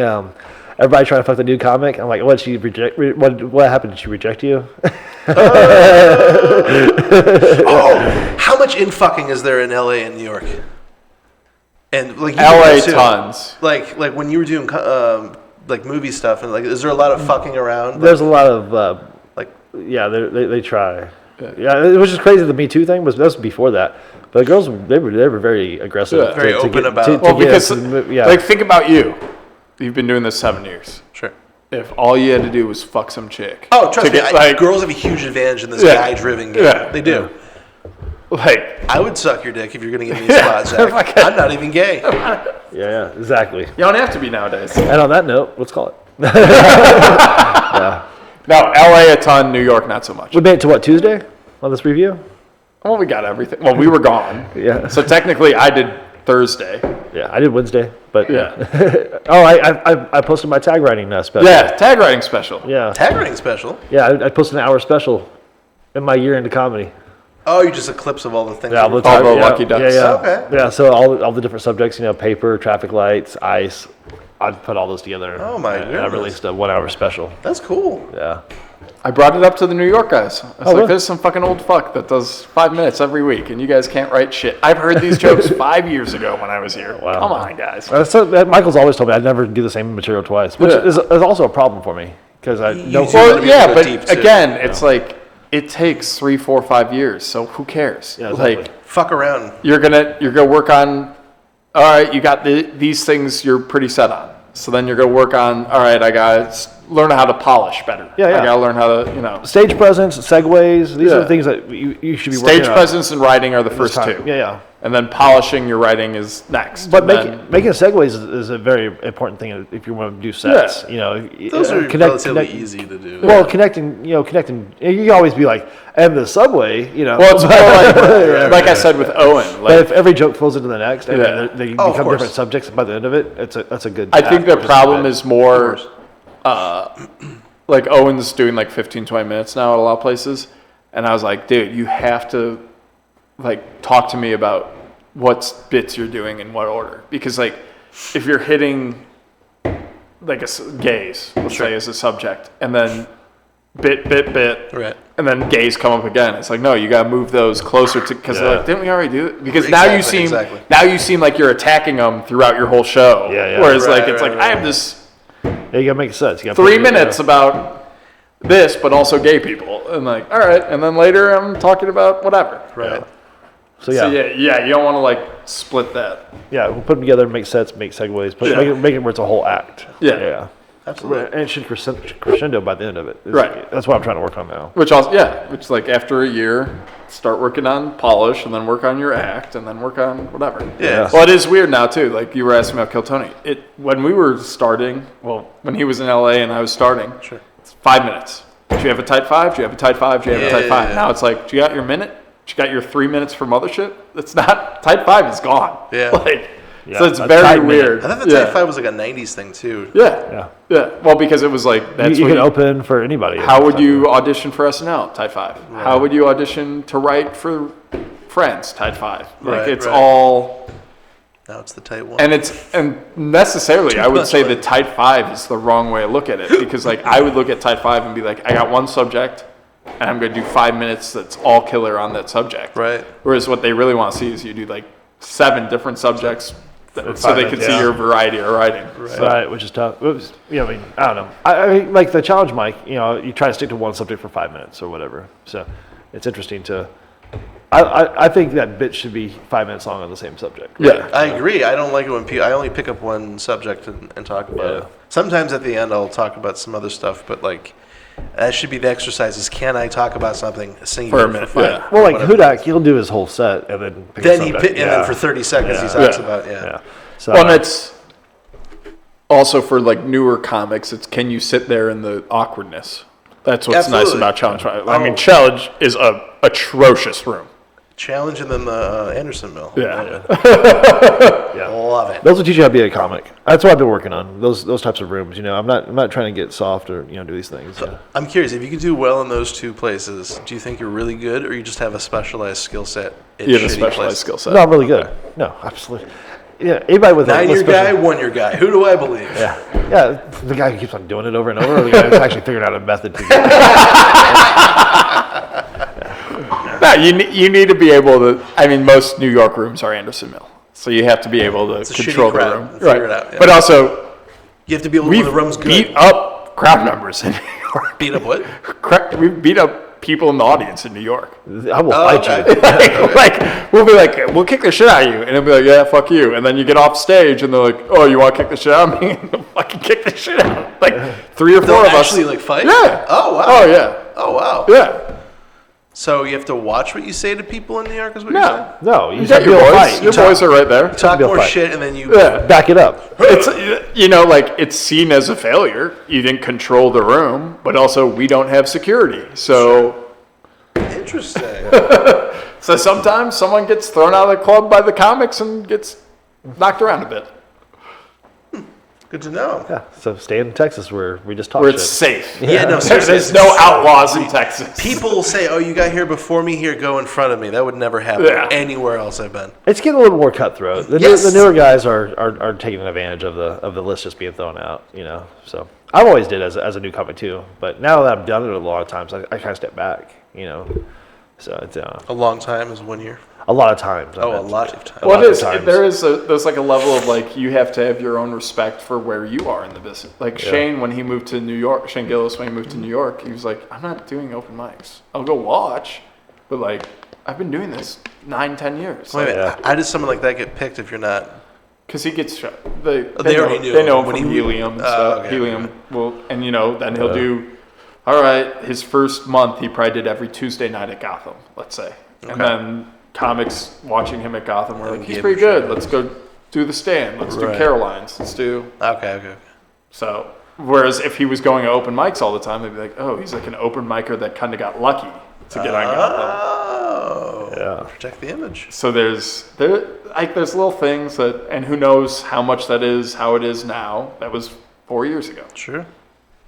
I would assume that's always going to be an element. There's always elements of everything. It's just you have to make choices how you're going to make choices, and you have to be okay with them. Sure. Yeah, that's the thing. Make your choices the way you feel. Right. Nobody 1 year into comedy is putting on a fucking special. Right. I fucking did. Unless you're Chad. Well, it's not a smart choice. It's a documentary of what it took for me to get to this point. Well, and he's burning that material. Yeah, I won't do that again. Yeah. I mean, technically, You're never gonna do your 5 minutes on paper again. No. I like the frisbee stuff. It was very racist. He was like, "Origami!" Well, I do have bits that I pulled from it that I did create into the act, but not the whole thing or nothing. Yeah. So most of that is dead. Yeah. All right. Well, you're. But I was gonna say, I only found my voice in comedy this week. Like, I didn't know what kind of comic I was until this week, and then I realized. Voice. Until Mothership. Yeah, well, that Keith, the whole thing. Just be yourself, man. So now I started writing a lot more dark stuff. Well, it is too. Like, Just be yourself. but like, think of like Clay. Clay. Like he did like Andrew Dice Clay. He did like 6 different characters, and then only one of them got Dice famous. Man. Yeah. Stuck. Yeah. Oh shit! Didn't know that. Tony Yeah. Pepperoni. I hope he's fantastic. I hope Tony I haven't seen Pepperoni's him around. black character is the one that sticks. So he has to do Tyrone. an hour. Tyrone Pepperoni. That would be fantastic. All right. This has been ATX Comedy Review. We'll Do you see have guys anything to later. plug? Oh, are we already? No, we're still. Do you have anything to plug? Hey, come to my apartment, 1500 West William Cannon. Don't give Swiggy's address out like that. We got K. We got special K in a pillowcase. Yeah. Well, as long as they bring it. Yeah. But no, I Special. don't have anything going on. Yeah, check out my YouTube channel, Writer ChadO. Like and subscribe. Watch part of that. Minute. Michael Drago Comedy, Instagram. Sorry, continue. See, no. See, you can plug forgot over about me. this. No, you had your chance, but now you can go ahead and do it. Chad, this is my podcast. Okay, Yeah. I'm going to appreciate if you would leave now. Thank you. Yeah, no, you can have it. It makes a lot of money. This one. There's a lot of viewers, a lot of money coming in this thing. So yeah, go watch Next time, Chad's really contract. special. And I legitimately am actually going to watch it. Actually, I do feel like it was a success. I've gotten 150 views in 2 days, and that's like 100 times more than anything else I've ever posted. So Are you like hashtags? you're No, stuck no. at 15 Use- group.